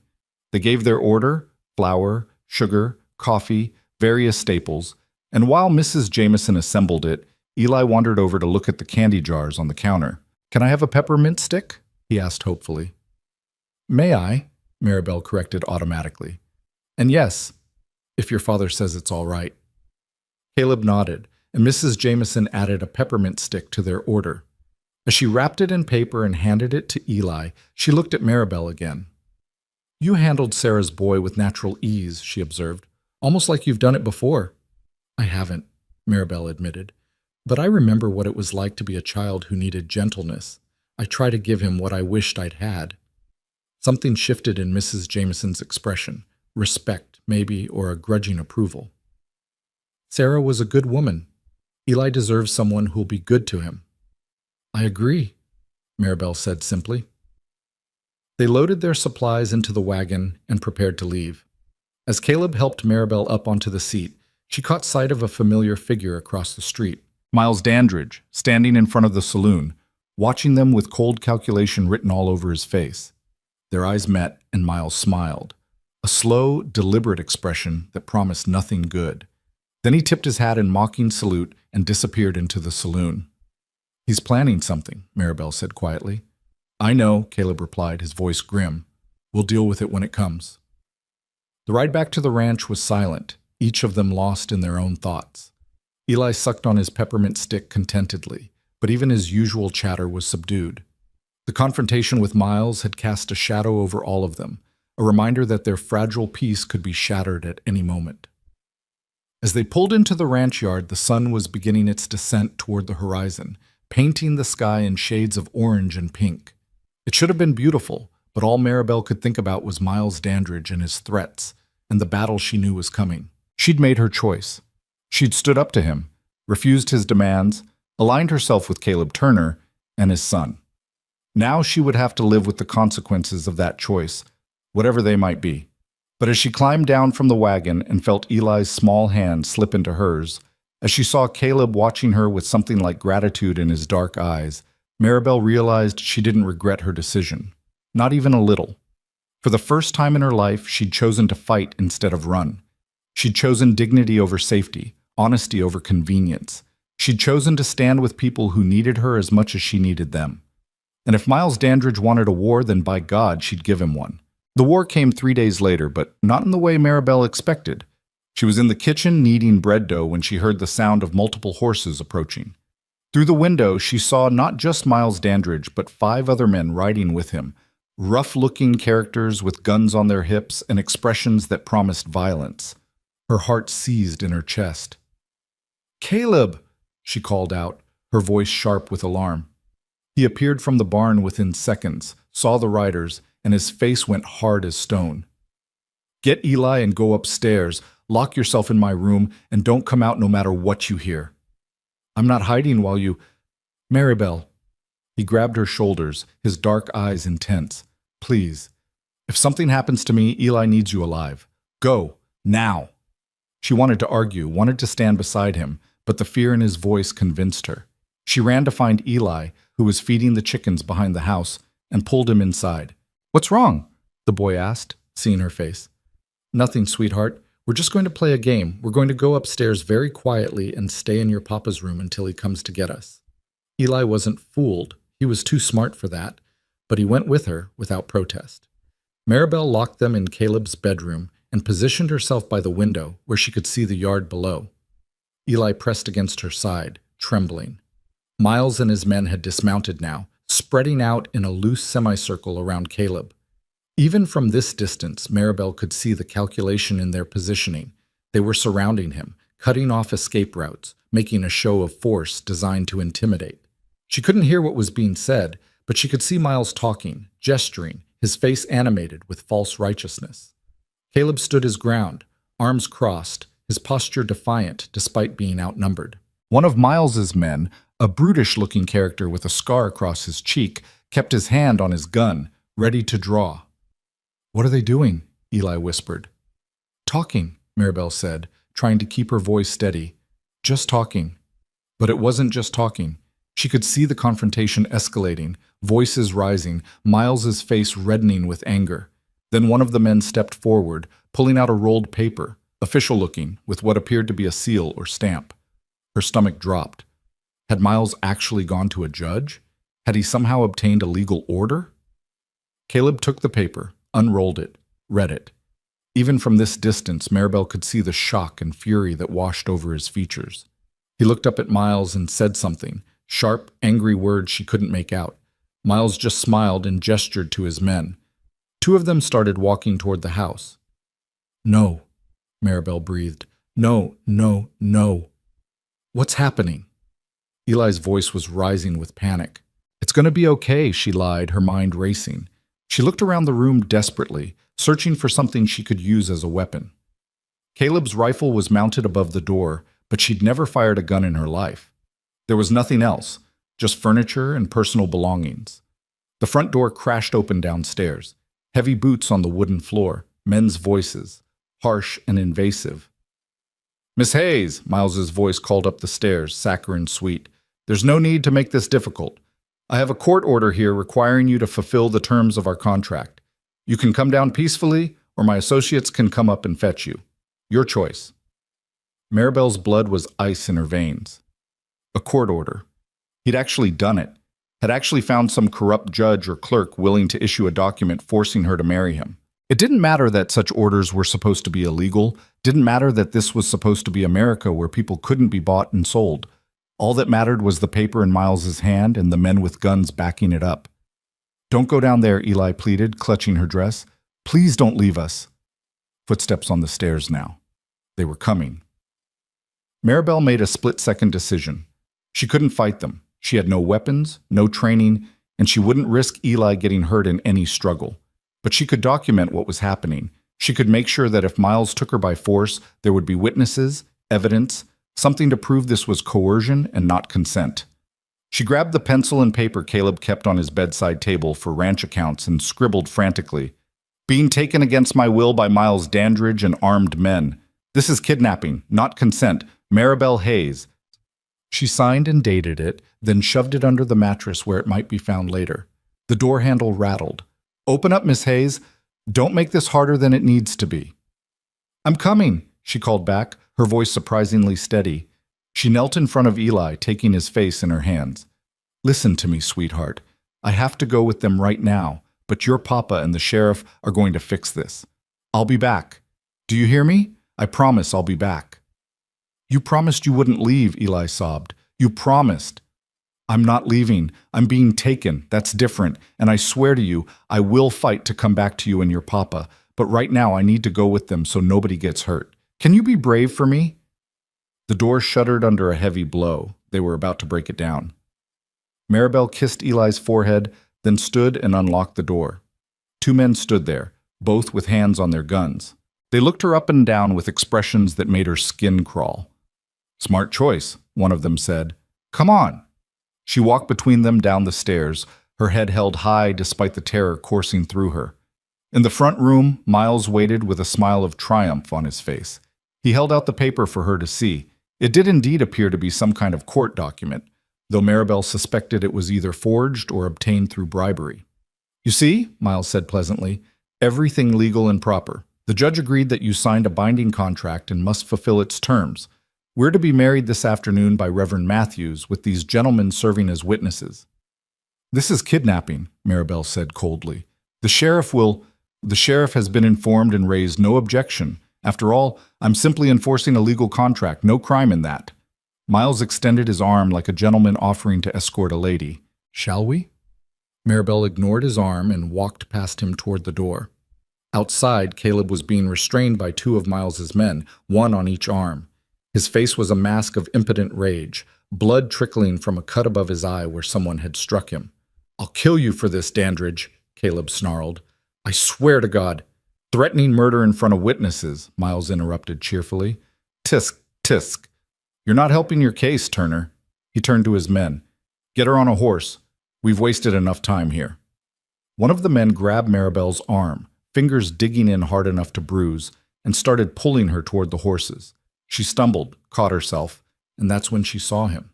Eli, standing in the doorway of the house, his face streaked with tears, watching them take her away. Something broke inside Maribel then. Not her spirit, that remained intact, burning with righteous fury, but her willingness to go quietly. She'd spent her whole life being pushed around by circumstances and people with more power than her. She'd accepted it because she thought she had no choice, thought survival meant submission. But looking at that little boy's devastated face, she realized some things were worth fighting for, even when you knew you'd lose. "No," she said, and ripped her arm from the man's grip. "Miss Hayes," Miles started, his voice holding a warning. "No," she repeated, louder this time. "I won't go with you. I don't care what papers you've forged or which corrupt official you've bribed. I am not your property. I am not a slave to be bought and sold, and I will not marry you." Miles's mask of civility finally cracked completely. His face contorted with rage, and he closed the distance between them in 3 quick strides. Before she could react, his hand cracked across her face, the blow snapping her head to the side and splitting her lip. "You will do exactly what I tell you," he hissed. "I've invested too much time and money in this to have some used-up Philadelphia whore ruin it now." Maribel tasted blood, felt it running down her chin, but she smiled anyway, a fierce, defiant expression that seemed to unsettle Miles more than any words could have. "There it is," she said, "the real Miles Dandridge. Not the gentleman in the fancy clothes, but the monster underneath." Miles raised his hand to strike her again, but a voice cut through the tension like a gunshot. "I wouldn't do that if I were you." Everyone turned. Sheriff Bradshaw sat on his horse at the edge of the property, and he wasn't alone. With him were 4 deputized men, all armed, all watching the scene with hard eyes. Behind them, Maribel could see Mrs. Jameson from the Mercantile in a wagon, along with several other townspeople. Witnesses. Real witnesses, not paid thugs. Relief crashed over Maribel so powerfully she almost collapsed. Miles's men immediately released Caleb and stepped back, their hands moving away from their guns. Miles himself went pale, his eyes darting between the sheriff and his escape routes. "Sheriff," he said, recovering his composure with impressive speed, "I'm glad you're here. As I explained earlier, I'm simply enforcing a legal contract that—" "Let me see that court order," Sheriff Bradshaw interrupted, dismounting and walking forward with his hand extended. Miles hesitated just a fraction too long before handing over the paper. The sheriff read it carefully, his expression growing darker with each line.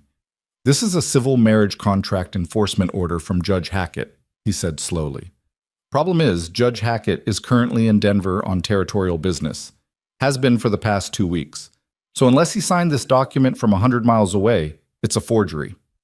The silence that followed was absolute. Maribel watched the blood drain from Miles's face as he realized his scheme had just collapsed. Furthermore, the sheriff continued, his voice hard as iron, even if this were legitimate, you just struck an unarmed woman in front of multiple witnesses. That's assault, Dandridge. And holding someone against their will, regardless of what paper you're waving around, is kidnapping. She's a free citizen who has stated clearly and repeatedly that she doesn't want to marry you. That makes everything you've done here today criminal. Sheriff Bradshaw turned to his deputies. Arrest him. Arrest all of them. We'll sort out charges back in town. What followed was chaos. Miles tried to run, but 2 deputies grabbed him before he'd taken 3 steps. His hired men scattered, but they were on foot. Their horses had been quietly collected by the other deputies, and they didn't get far. Within minutes, all 6 men were in handcuffs, Miles screaming about his rights and his connections and how the sheriff would regret this. Caleb, finally free, rushed to Maribel. His hands hovered over her face, taking in the split lip and the bruise already forming on her cheek. Are you all right? His voice was rough with emotion. I'm fine, she said, though she was shaking now that the immediate danger had passed. How did the sheriff know to come? Eli, Caleb said, and Maribel turned to see the boy running across the yard toward them. When they took you downstairs, he climbed out the window, jumped onto the porch roof, and ran for help. He made it to the Johnson Ranch in record time, and they rode straight to town to get the sheriff. Maribel dropped to her knees as Eli reached her, catching him in her arms and holding him tight. You brave, brilliant boy, she whispered into his hair. You saved me. I told you, Eli said, his voice muffled against her shoulder. I told you nobody was going to take you away from us. Over Eli's head, Maribel met Caleb's eyes, and what she saw there made her breath catch. It wasn't just gratitude or relief, it was something deeper, more complex, a recognition of shared trauma, shared survival, shared determination to protect what they'd built together. Miss Hayes? Mrs. Jameson had climbed down from her wagon and was approaching with several other women from town. We came as soon as we heard what Dandridge was attempting. Nobody in Red Butte holds with forcing women into marriage, no matter what papers might say. Maribel stood, still holding Eli's hand.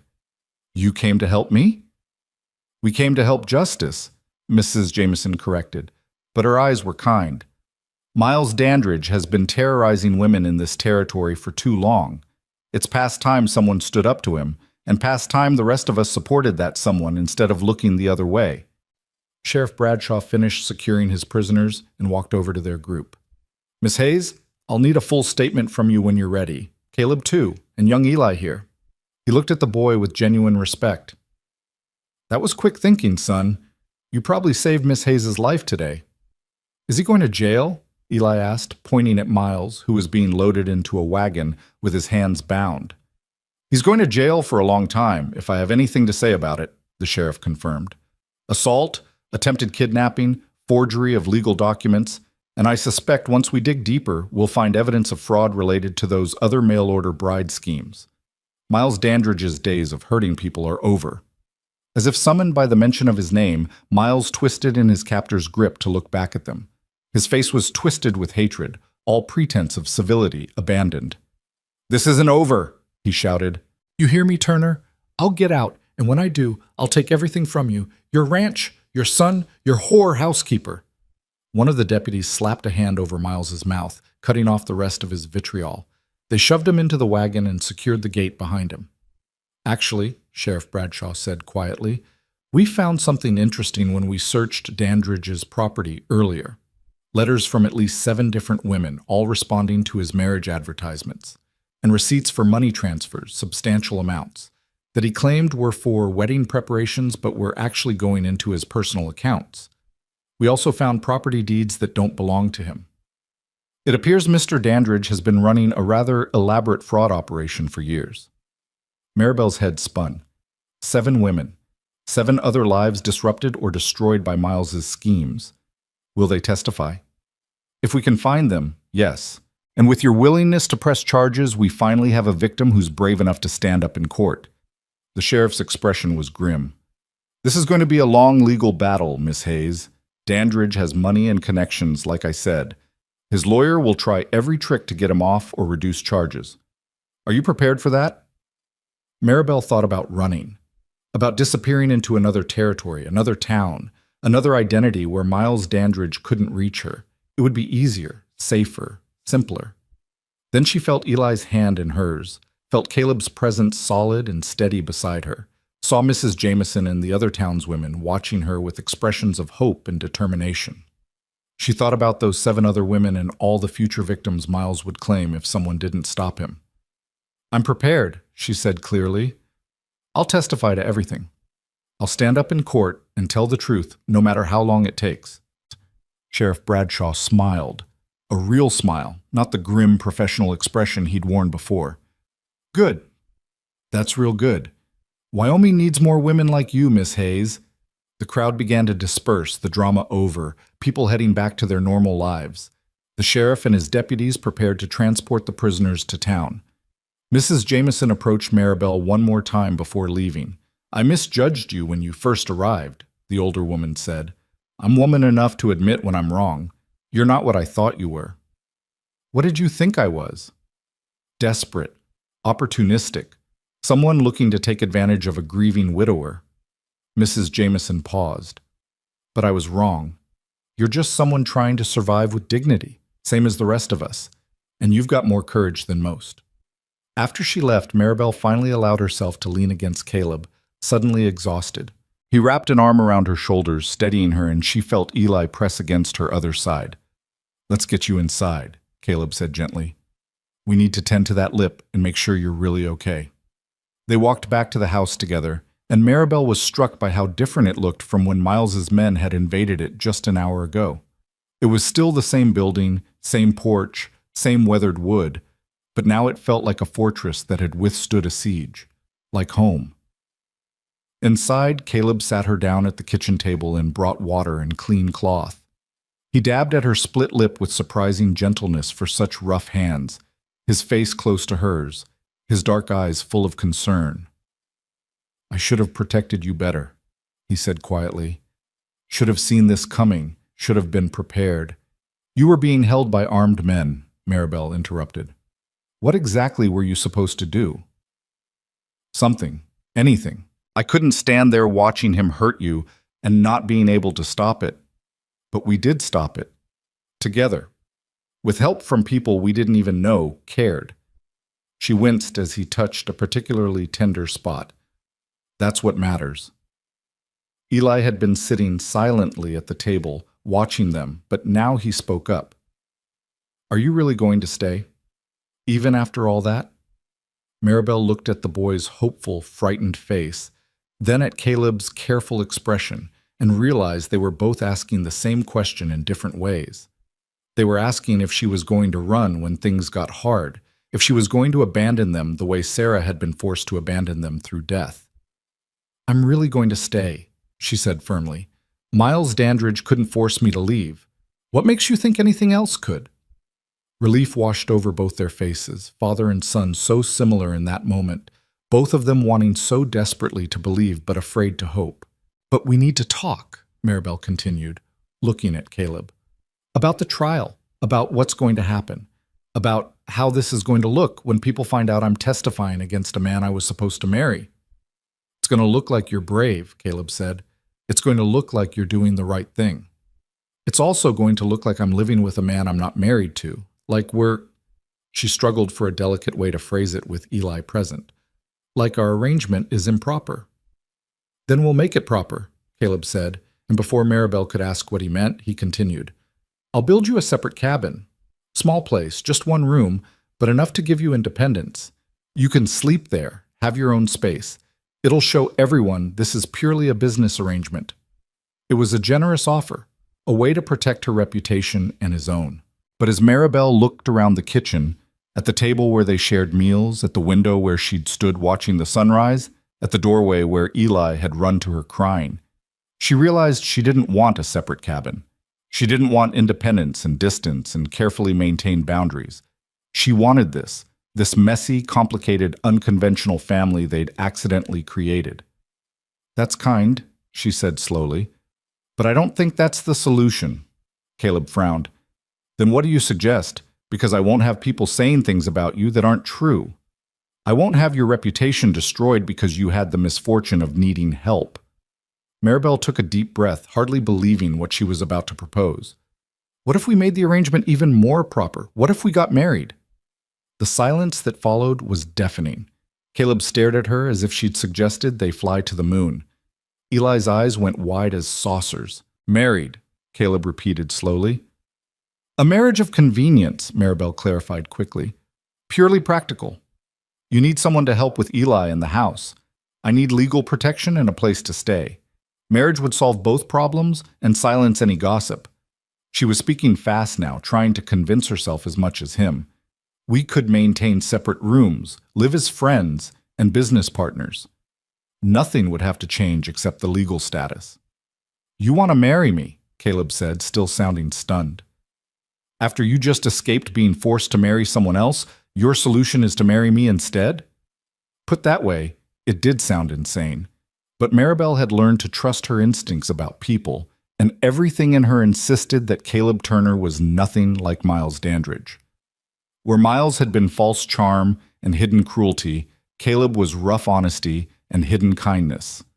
Where Miles had tried to control and possess, Caleb had offered freedom and respect. Yes, she said simply. I want to marry you, if you'll have me. You'd really be my mama? Eli asked, his voice trembling with hope. For real? And forever? For real? And forever, Maribel confirmed, then looked back at Caleb.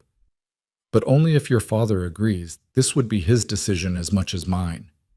Caleb stood abruptly and walked to the window, staring out at the prairie. Maribel watched his shoulders rise and fall with deep breaths, watched him struggle with something she couldn't see. When he finally turned back, his expression was raw and vulnerable. I loved Sarah, he said quietly.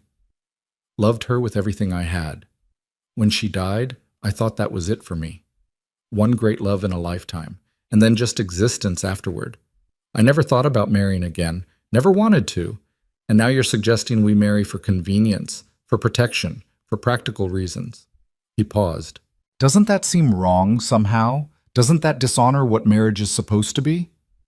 I don't know what marriage is supposed to be, Maribel admitted. I only know what it could be for us. A partnership between two people who respect each other, who need each other, who've both learned that life doesn't give you perfect solutions. You loved Sarah, and that's beautiful. I would never ask you to forget that or replace that, but maybe what we build could be different. Not less than what you had, just different. Caleb studied her for a long moment, and Maribel forced herself to meet his gaze steadily, to let him see her sincerity and her fear and her desperate hope all tangled together. You'd be all right with a marriage without love? He asked finally. Would she? Maribel had never been in love, had never had the luxury of romance or courtship. She'd spent her life being practical, making hard choices, settling for what she could get rather than what she wanted. The idea of a marriage without love should have seemed perfectly acceptable. But looking at Caleb Turner with his dark, honest eyes and his quiet strength, at Eli with his desperate need for a mother, at the life they could build together in this harsh, beautiful place, she realized she was already halfway to loving them both. Not romantic love, perhaps, but something just as real. Something that felt like coming home after a lifetime of wandering. I'd be all right with it, she said, because I think maybe we'd have something better than love. We'd have honesty and respect and real partnership. We'd have a foundation built on truth instead of pretty lies. Caleb looked at his son, who was watching them both with an expression of almost painful hope. Then he looked back at Maribel, and she saw the moment he made his decision. All right, he said.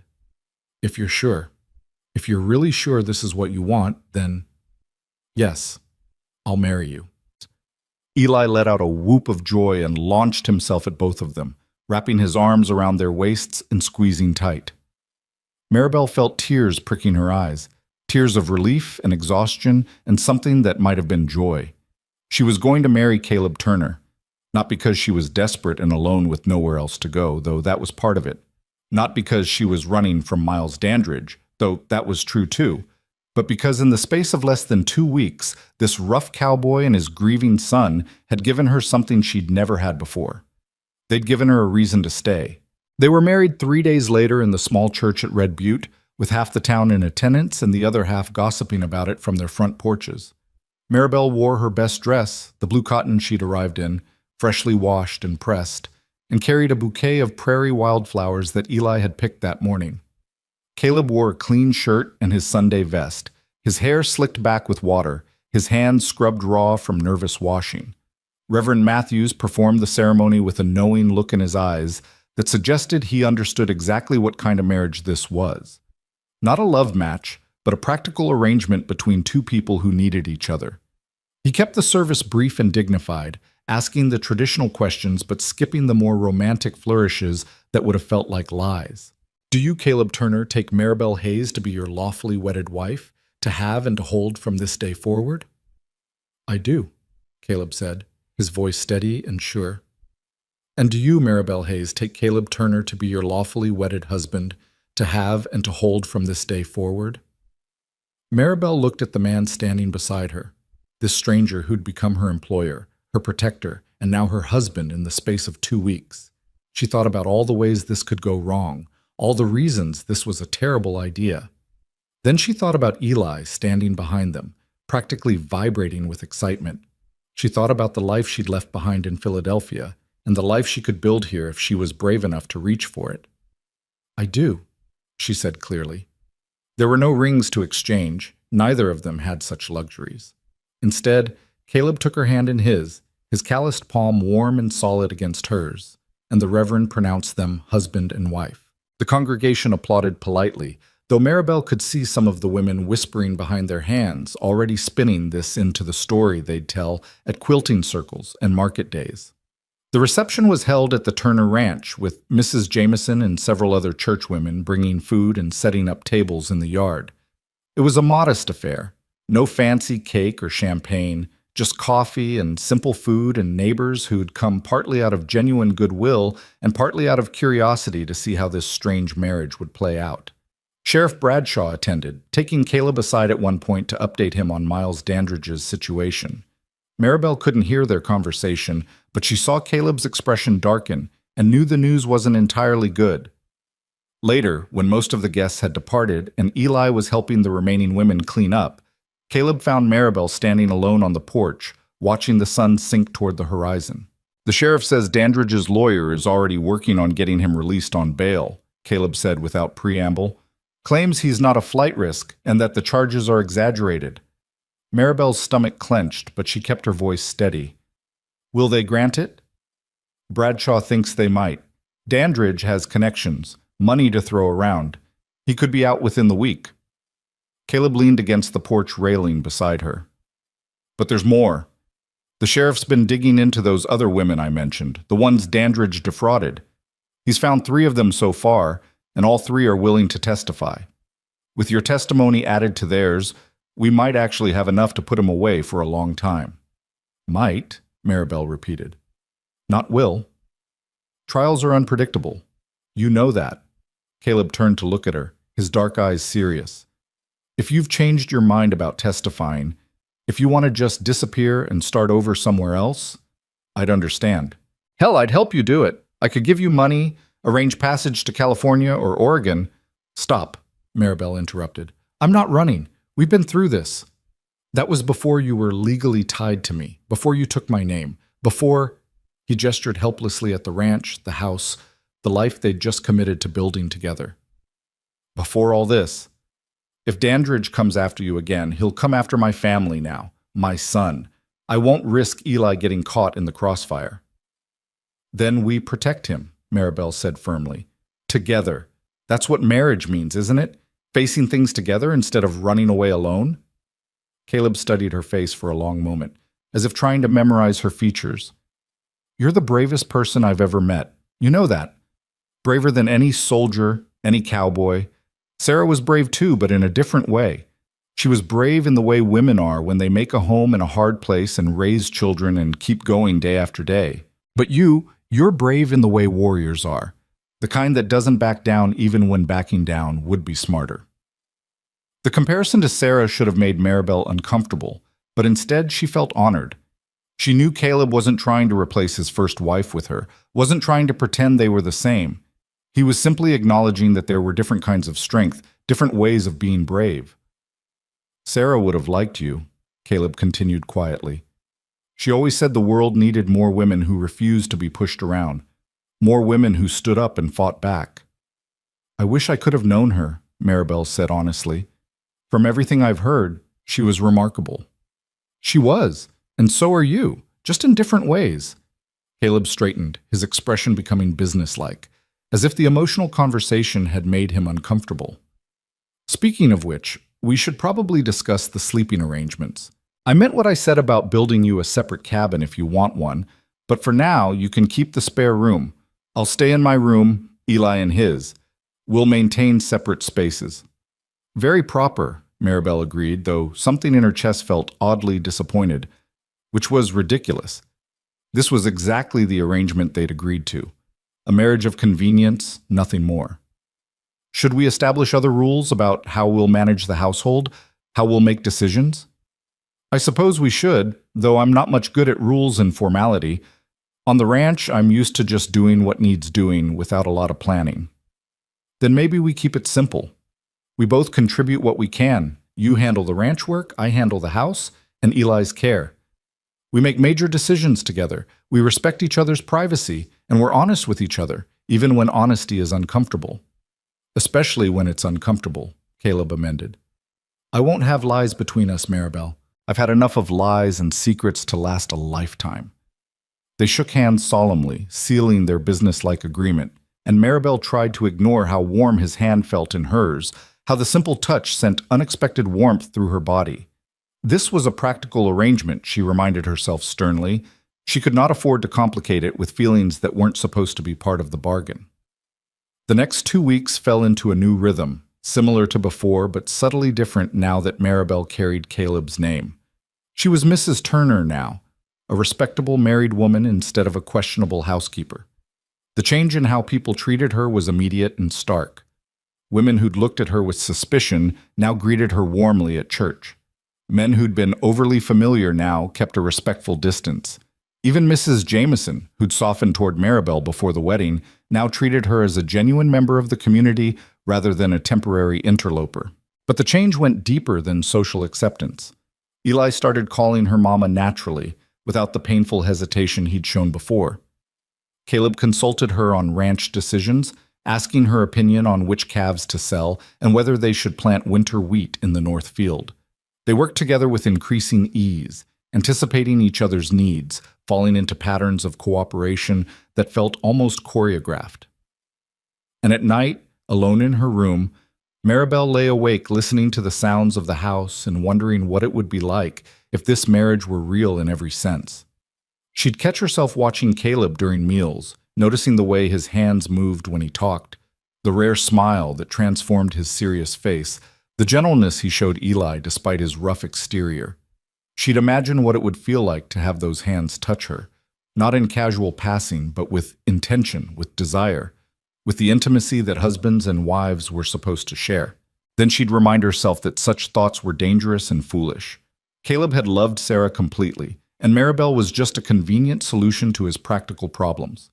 She should be grateful for what she had: safety, security, purpose, belonging, instead of yearning for something that was never part of their agreement. The summons came on a Tuesday morning, delivered by a nervous young clerk from the territorial courthouse. Miles Dandridge's trial was scheduled to begin in 2 weeks, and Maribel's presence was required as a witness for the prosecution. The letter was formal and impersonal, but Maribel could read between the lines. This was her chance to tell her story publicly, to help ensure Miles faced justice for his crimes. It was also her chance to be publicly humiliated, called a liar, have her character torn apart by Miles's expensive lawyers. She'd heard enough about courtroom trials to know what defense attorneys did to women who testified against powerful men. They'd suggest she was vindictive, opportunistic, a scorned woman seeking revenge. They'd imply she'd willingly entered into the arrangement and only cried foul when it didn't work out as planned.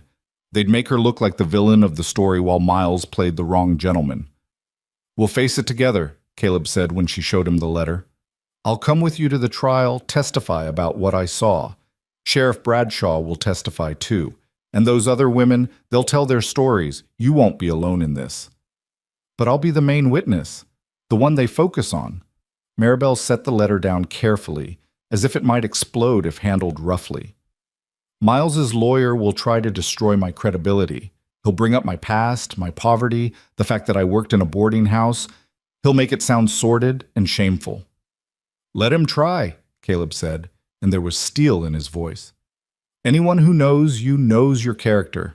Anyone with eyes can see you're a decent, honest woman who's had a hard life but never lost her dignity. If Miles's lawyer wants to attack that, he'll find himself facing the anger of every woman in this territory who's ever been judged unfairly for circumstances beyond her control. Maribel wanted to believe him, wanted to think that truth and justice would prevail. But she'd lived too long in the real world to have such faith. The powerful almost always won. Men like Miles Dandridge almost always got away with their crimes because they had money and connections and lawyers who knew how to twist the law to their advantage. But she'd stand up anyway. She'd tell her truth anyway. Because the alternative, letting Miles hurt other women, letting him continue his fraudulent schemes, was unacceptable. The 2 weeks before the trial passed in a blur of preparation. The prosecutor, a serious young man named James Whitmore, came to the ranch 3 times to go over Maribel's testimony, asking her detailed questions about every interaction with Miles, every letter he'd sent, every promise he'd made. He was thorough and professional, but Maribel could see the doubt in his eyes. He didn't think they could win. Dandridge's lawyer is Albert Cunningham, Whitmore explained during their final meeting. He's one of the best defense attorneys in the territory. Expensive, ruthless, and very good at making witnesses look unreliable. He'll attack your credibility, Mrs. Turner. He'll try to make the jury believe you're a gold digger who targeted Mr. Dandridge, and then, when he rejected you, you sought revenge by inventing charges against him. But I didn't target him. He advertised for a bride, I responded. He's the one who initiated everything. I know that. You know that. But Cunningham will suggest you misrepresented yourself in your letters, that you lied about your circumstances to make yourself more appealing, that you were essentially trying to defraud Mr. Dandridge. Then, when he discovered your deception and refused to marry you, you concocted this entire story to punish him. The injustice of it made Maribel's blood boil. So no matter what I say, no matter what the truth is, he'll find a way to make me look like the villain? He'll try, Whitmore confirmed. That's why we need to be prepared. We need you to stay calm. Answer questions directly. Don't get defensive or emotional. The moment you lose your temper or start crying, Cunningham will use it against you. He'll say you're unstable, overly emotional, unreliable. In other words, be perfect, Maribel said bitterly.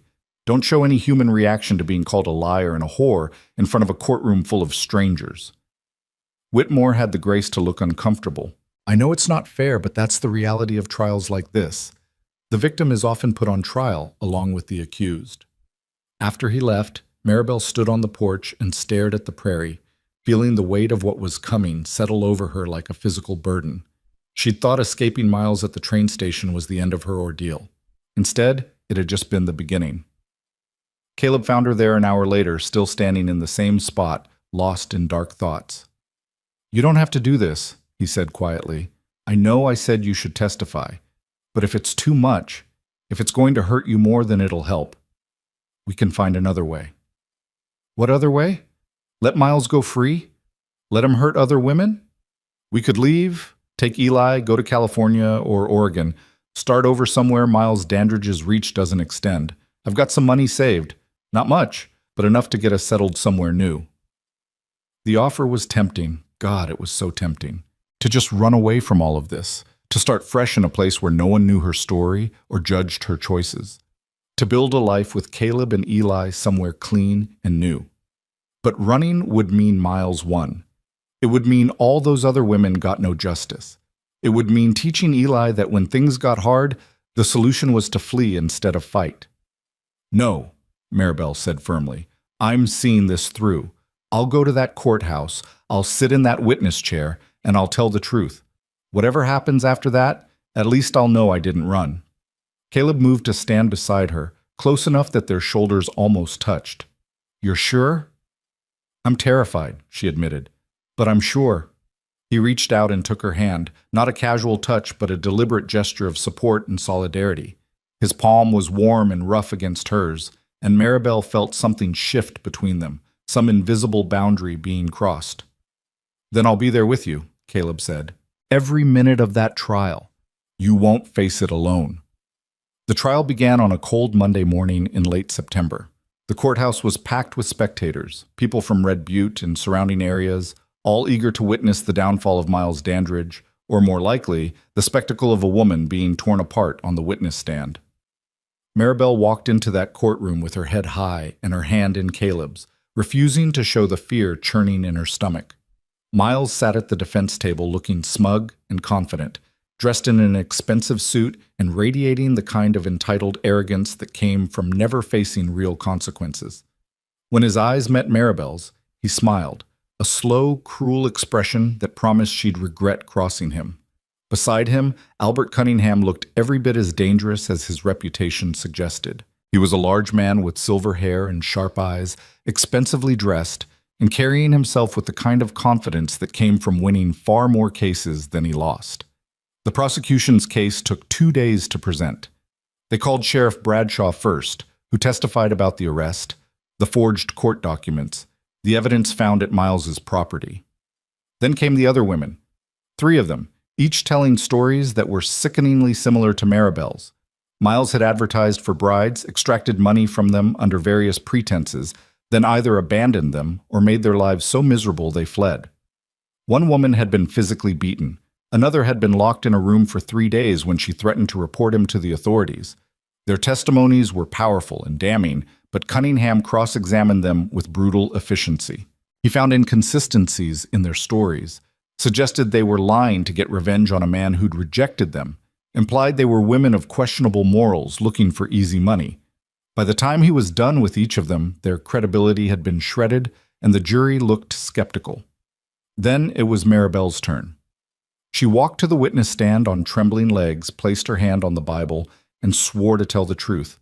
Prosecutor Whitmore took her through her story step by step, the advertisement, the letters, her journey from Philadelphia, Miles's failure to meet her at the station, Caleb's offer of employment, Miles's return and his threats, the attempted kidnapping, the forged court order. Maribel kept her voice steady and her answers clear, just as Whitmore had coached her. She didn't embellish or dramatize. She simply told what had happened as honestly and directly as she could. Then Cunningham stood for cross-examination, and Maribel steeled herself for the attack she knew was coming. "Mrs. Turner," he began, his voice smooth and patronizing. "Or should I say Miss Hayes? I confess I'm a bit confused about which name to use, given how quickly you transitioned from one intended husband to another." "My legal name is Maribel Turner," she said evenly. "I married Caleb Turner after your client attempted to kidnap me."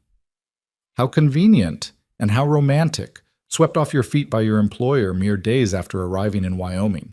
Tell me, had you planned that from the beginning? Did you see an opportunity in Mr. Turner's grief and decide to take advantage of it?" "No," Maribel said firmly. "I had no plan except to survive. Mr. Turner offered me honest employment, nothing more." "Honest employment," Cunningham repeated mockingly.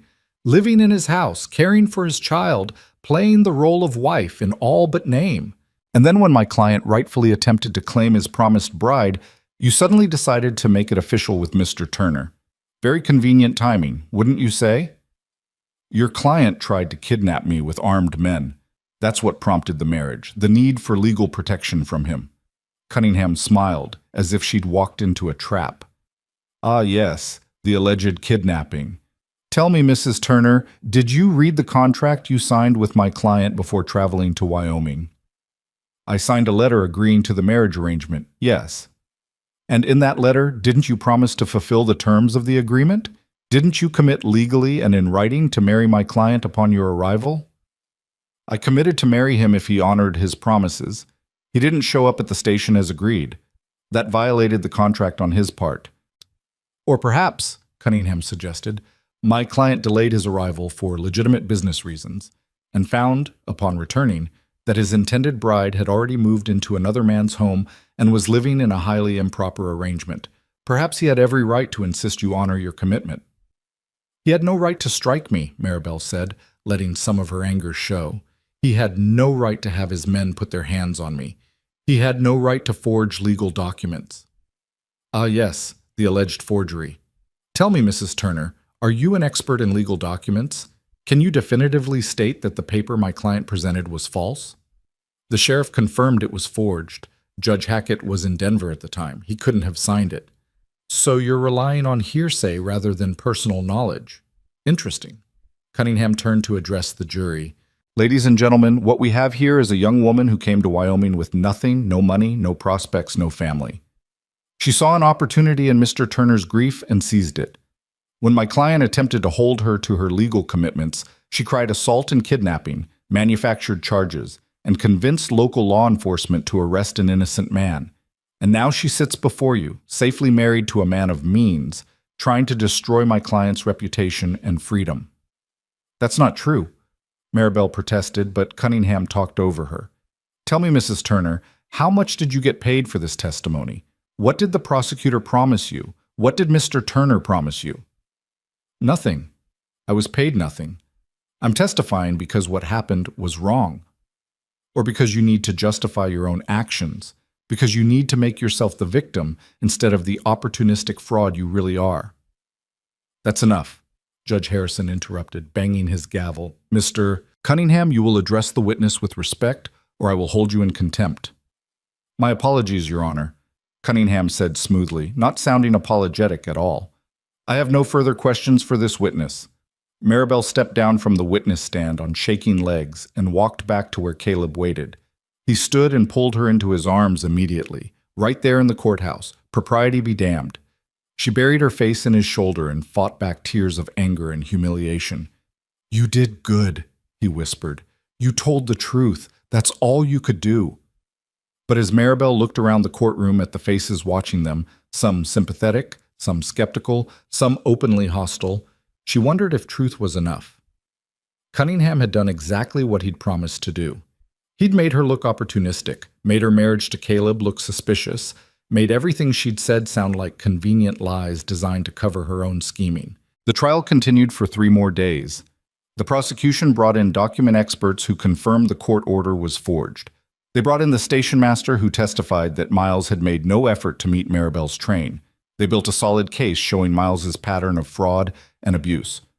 But Cunningham countered every point. He suggested the documents could have been forged by someone trying to frame his client. He brought character witnesses who testified to Miles's sterling reputation in the business community. He painted a picture of a successful businessman being destroyed by vengeful women who couldn't accept rejection. When closing arguments came, both lawyers made passionate speeches. Whitmore emphasized the courage of the women who'd testified, the clear evidence of Miles's crimes, the need to protect future victims. Cunningham focused on reasonable doubt, on the possibility that this was all an elaborate conspiracy by women with ulterior motives. The jury deliberated for 6 hours. Maribel spent those hours in a small room off the courthouse, pacing like a caged animal, while Caleb watched helplessly and Eli clung to her skirts. When the bailiff finally came to summon them back to the courtroom, Maribel's heart was pounding so hard she thought it might burst from her chest. The jury filed back in, their faces carefully neutral. Judge Harrison called for order, and the foreman stood to deliver the verdict. In the matter of the Territory versus Miles Dandridge, on the charge of assault, we find the defendant guilty. Maribel's knees went weak. Guilty. They'd believed her about the assault. On the charge of attempted kidnapping, we find the defendant guilty. On the charge of forgery of legal documents, we find the defendant guilty. On the charge of fraud, we find the defendant guilty. Guilty. Guilty on every count. The jury had seen through Cunningham's smoke and mirrors. They'd believed the women. They'd believed her. Miles's face went white, then red with rage. He surged to his feet, shouting something about corruption and injustice. But the bailiffs were already moving to restrain him. Cunningham tried to maintain his composure, already calling for appeal, but the damage was done. Miles Dandridge had been convicted. Judge Harrison banged his gavel for order, then addressed the defendant. Mr. Dandridge, You have been found guilty of serious crimes against multiple women. You used fraud and intimidation to prey on vulnerable people seeking honest new starts. You forged legal documents and used violence to enforce your will. The court sentences you to 10 years in the territorial prison with no possibility of parole for the first 5 years. 10 years. Maribel felt tears streaming down her face. Tears of relief, of vindication, of fierce joy that justice had actually prevailed for once. Caleb's arm came around her shoulders, and Eli pressed against her side. And for a moment they stood there in the courthouse surrounded by chaos, holding each other tight. Miles was being dragged from the courtroom, still shouting threats, his face twisted with hatred. As he passed their section, his eyes locked on Maribel's one final time. "This isn't over," he snarled.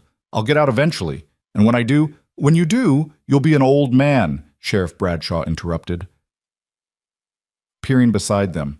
"And these folks will still be here, living their lives, having forgotten you ever existed. That's the real punishment, Dandridge, not the years in prison, but the fact that you'll be forgotten while they go on to build something real." The words hit Miles harder than any physical blow could have. His face crumpled, and then he was gone, dragged through the courthouse doors to the prison wagon waiting outside.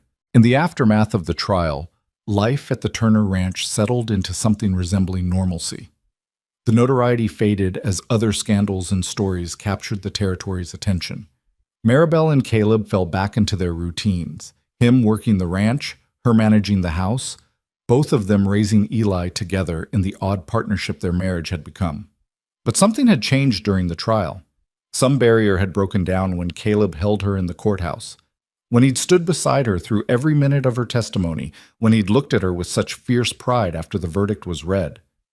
They were still maintaining separate bedrooms, still operating under the terms of their practical arrangement, but the emotional distance they'd carefully maintained was eroding. Maribel would catch Caleb watching her sometimes, his expression unguarded, and she'd see something in his eyes that looked suspiciously like affection. More than affection, something deeper, warmer, more dangerous. And she knew her own expression probably showed the same thing when she looked at him.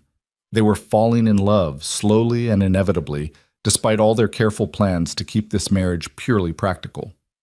It came to a head one evening in late October. Eli had gone to bed early, exhausted from a day spent helping with the harvest. Maribel was washing dishes, and Caleb was sitting at the table supposedly reviewing ranch accounts, but mostly just watching her work. "Can I ask you something?" he said finally. "Of course." "Are you happy? Here, I mean. With this life we've built?" Maribel set down the dish she'd been washing and turned to face him. "Yes," she said honestly. "Happier than I ever expected to be. Even though this isn't what you planned? Even though you're married to a man you barely know, living on a ranch in the middle of nowhere?" "Especially because of those things," Maribel said. "Everything I planned for myself fell apart, Caleb. Every dream I had crashed and burned. But what I found here, what we built together, is better than anything I could have planned." He stood and crossed to where she stood by the sink, close enough that she could feel the warmth radiating from his body. "I think I'm falling in love with you," he said quietly. "I didn't plan to. Didn't think I could after Sarah. But somewhere between the train station and the courthouse, between all the meals and conversations and ordinary moments, I fell in love with my practical, convenient wife." Maribel's heart was pounding so hard she was sure he could hear it. "Caleb, you don't have to say anything. I know this wasn't part of our agreement. I know you married me for protection and stability, not for romance. I just wanted you to know that for me, this stopped being a convenient arrangement a long time ago." "You think I don't feel the same?" Maribel asked, her voice barely above a whisper. "You think I haven't been falling in love with you too? With the way you care for Eli, the way you work yourself to exhaustion every day, the way you stood beside me in that courthouse like you'd fight the whole world to protect me." Hope flared in Caleb's dark eyes. "You love me?" "I love you," she confirmed. "I didn't mean to. I tried not to, but I do." He reached up and cupped her face in his rough, scarred hands, the hands of a man who built things and fixed things and made a life from harsh land. "Can I kiss you?" he asked. "I've wanted to for weeks now, but I didn't want to push, didn't want to make you uncomfortable. In answer, Maribel rose on her toes and pressed her lips to his. The kiss was gentle at first, tentative, as if they were both afraid of breaking this fragile new thing between them. Then Caleb's arms came around her, pulling her close, and the kiss deepened into something hungry and desperate and full of all the longing they'd both been suppressing. When they finally broke apart, both breathing hard, Caleb rested his forehead against hers. "I don't want separate rooms anymore," he said. "I don't want a marriage of convenience. I want a real marriage with you, a real partnership, real love." "Yes," Maribel breathed. "Yes to all of it." That night, Maribel moved her belongings into Caleb's room, into their room. They made love slowly and carefully, learning each other's bodies with the tenderness of people who'd been given an unexpected second chance at happiness.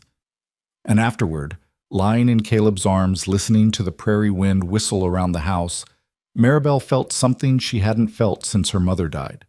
She felt like she'd come home. The winter that followed was harsh, with snow piling high around the ranch and temperatures dropping so low that water froze in the well. But inside the Turner house, there was warmth and laughter, and the kind of love that made hardship bearable. Maribel cooked and cleaned and cared for Eli, but now she also sat with Caleb in the evenings, her head on his shoulder, planning for the future they'd build together. They talked about expanding the ranch, about giving Eli siblings eventually, about growing old together in this harsh, beautiful place.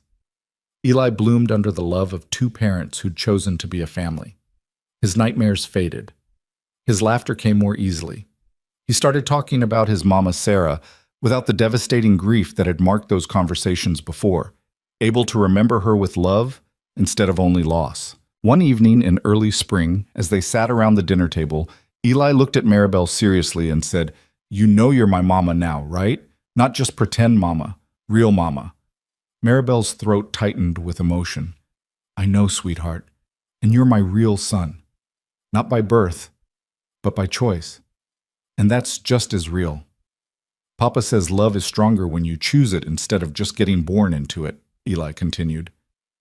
"He says you and him chose to love each other, and that's special." "Your papa's a very wise man," Maribel said, meeting Caleb's eyes across the table and seeing her own happiness reflected back at her. "Does that mean I can have a baby brother or sister soon?" Eli asked hopefully. "Tommy Johnson's mama just had twins, and he says they're fun even though they cry a lot." Caleb nearly choked on his coffee, and Maribel felt her face heat with a blush. But she couldn't help laughing at Eli's innocent enthusiasm. "We'll see," she said, the same answer mothers had been giving curious children since the beginning of time. "But whether you get siblings or not, you're stuck with your papa and me forever. We're a family now, and nothing's going to change that." Eli grinned, satisfied with that answer, and went back to eating his dinner. Over his head, Caleb reached across the table and took Maribel's hand, squeezing gently. She squeezed back, overwhelmed with gratitude for this life she'd stumbled into, this family she'd found by accident. She'd come to Wyoming as a mail-order bride with nothing but a battered suitcase and broken dreams.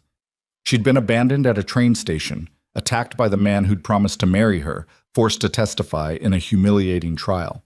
She'd faced dangers and hardships she never could have imagined in her Philadelphia boarding house. But she'd also found Caleb Turner and his grieving son. She'd found courage she didn't know she possessed. She'd found a home in the vast Wyoming prairie. She'd found love in the last place she expected, not with the man she'd traveled 1,000 miles to marry, but with the cowboy who'd offered her shelter when she needed it most. As spring turned to summer and summer to fall, as the ranch prospered and Eli grew, and Maribel's belly began to swell with the baby they'd created together, she sometimes thought about that day on the train platform. About the woman she'd been. Desperate, frightened, alone. About how that woman had stepped off the train expecting one life and found a completely different one. She'd been broken when she arrived. They'd all been broken. Caleb by grief, Eli by loss, herself by years of hardship and disappointment. But somehow, 3 broken people had found each other and built something whole, something strong, something that could withstand Wyoming winters and courtroom battles and all the other challenges life would throw at them. On a cold December evening, exactly 1 year after Maribel had first arrived in Red Butte, she stood on the porch watching the sunset paint the prairie in shades of gold and amber. Caleb came up behind her, wrapping his arms around her thickened waist, and she leaned back against his solid warmth. "What are you thinking about?" he asked. "About how I came here to marry a stranger and ended up finding a family," she said. "About how sometimes the worst things that happen to us lead to the best things." Miles Dandridge sitting in prison probably doesn't feel like the worst thing anymore, does it? "No," Maribel agreed. "Because if he'd been at that station, if he'd married me like he promised, I never would have found you, never would have found this." She placed her hands over his on her belly, feeling their child move beneath her palms. "I'd trade every disappointment, every hardship, every moment of fear to end up exactly here." "I love you, Maribel Turner," Caleb said, his voice rough with emotion. "I loved Sarah, and I always will. But I love you too, in a different way.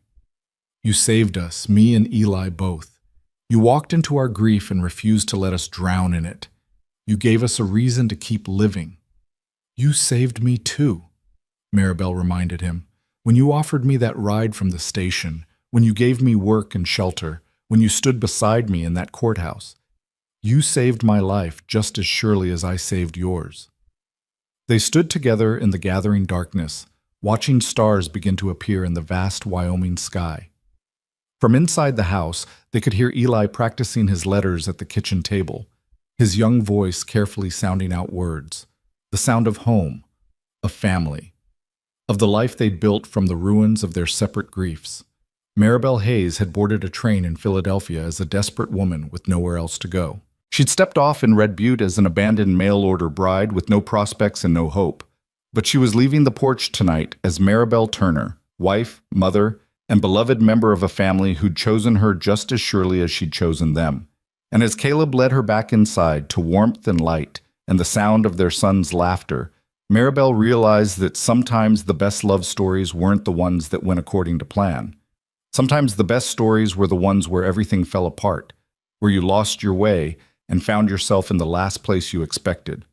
Sometimes the best stories began with a boy running across a train platform, calling a stranger mama, with a cowboy who saw past desperation to the strength beneath, with a woman who learned to fight instead of run, to hope instead of hide, to love instead of merely survive.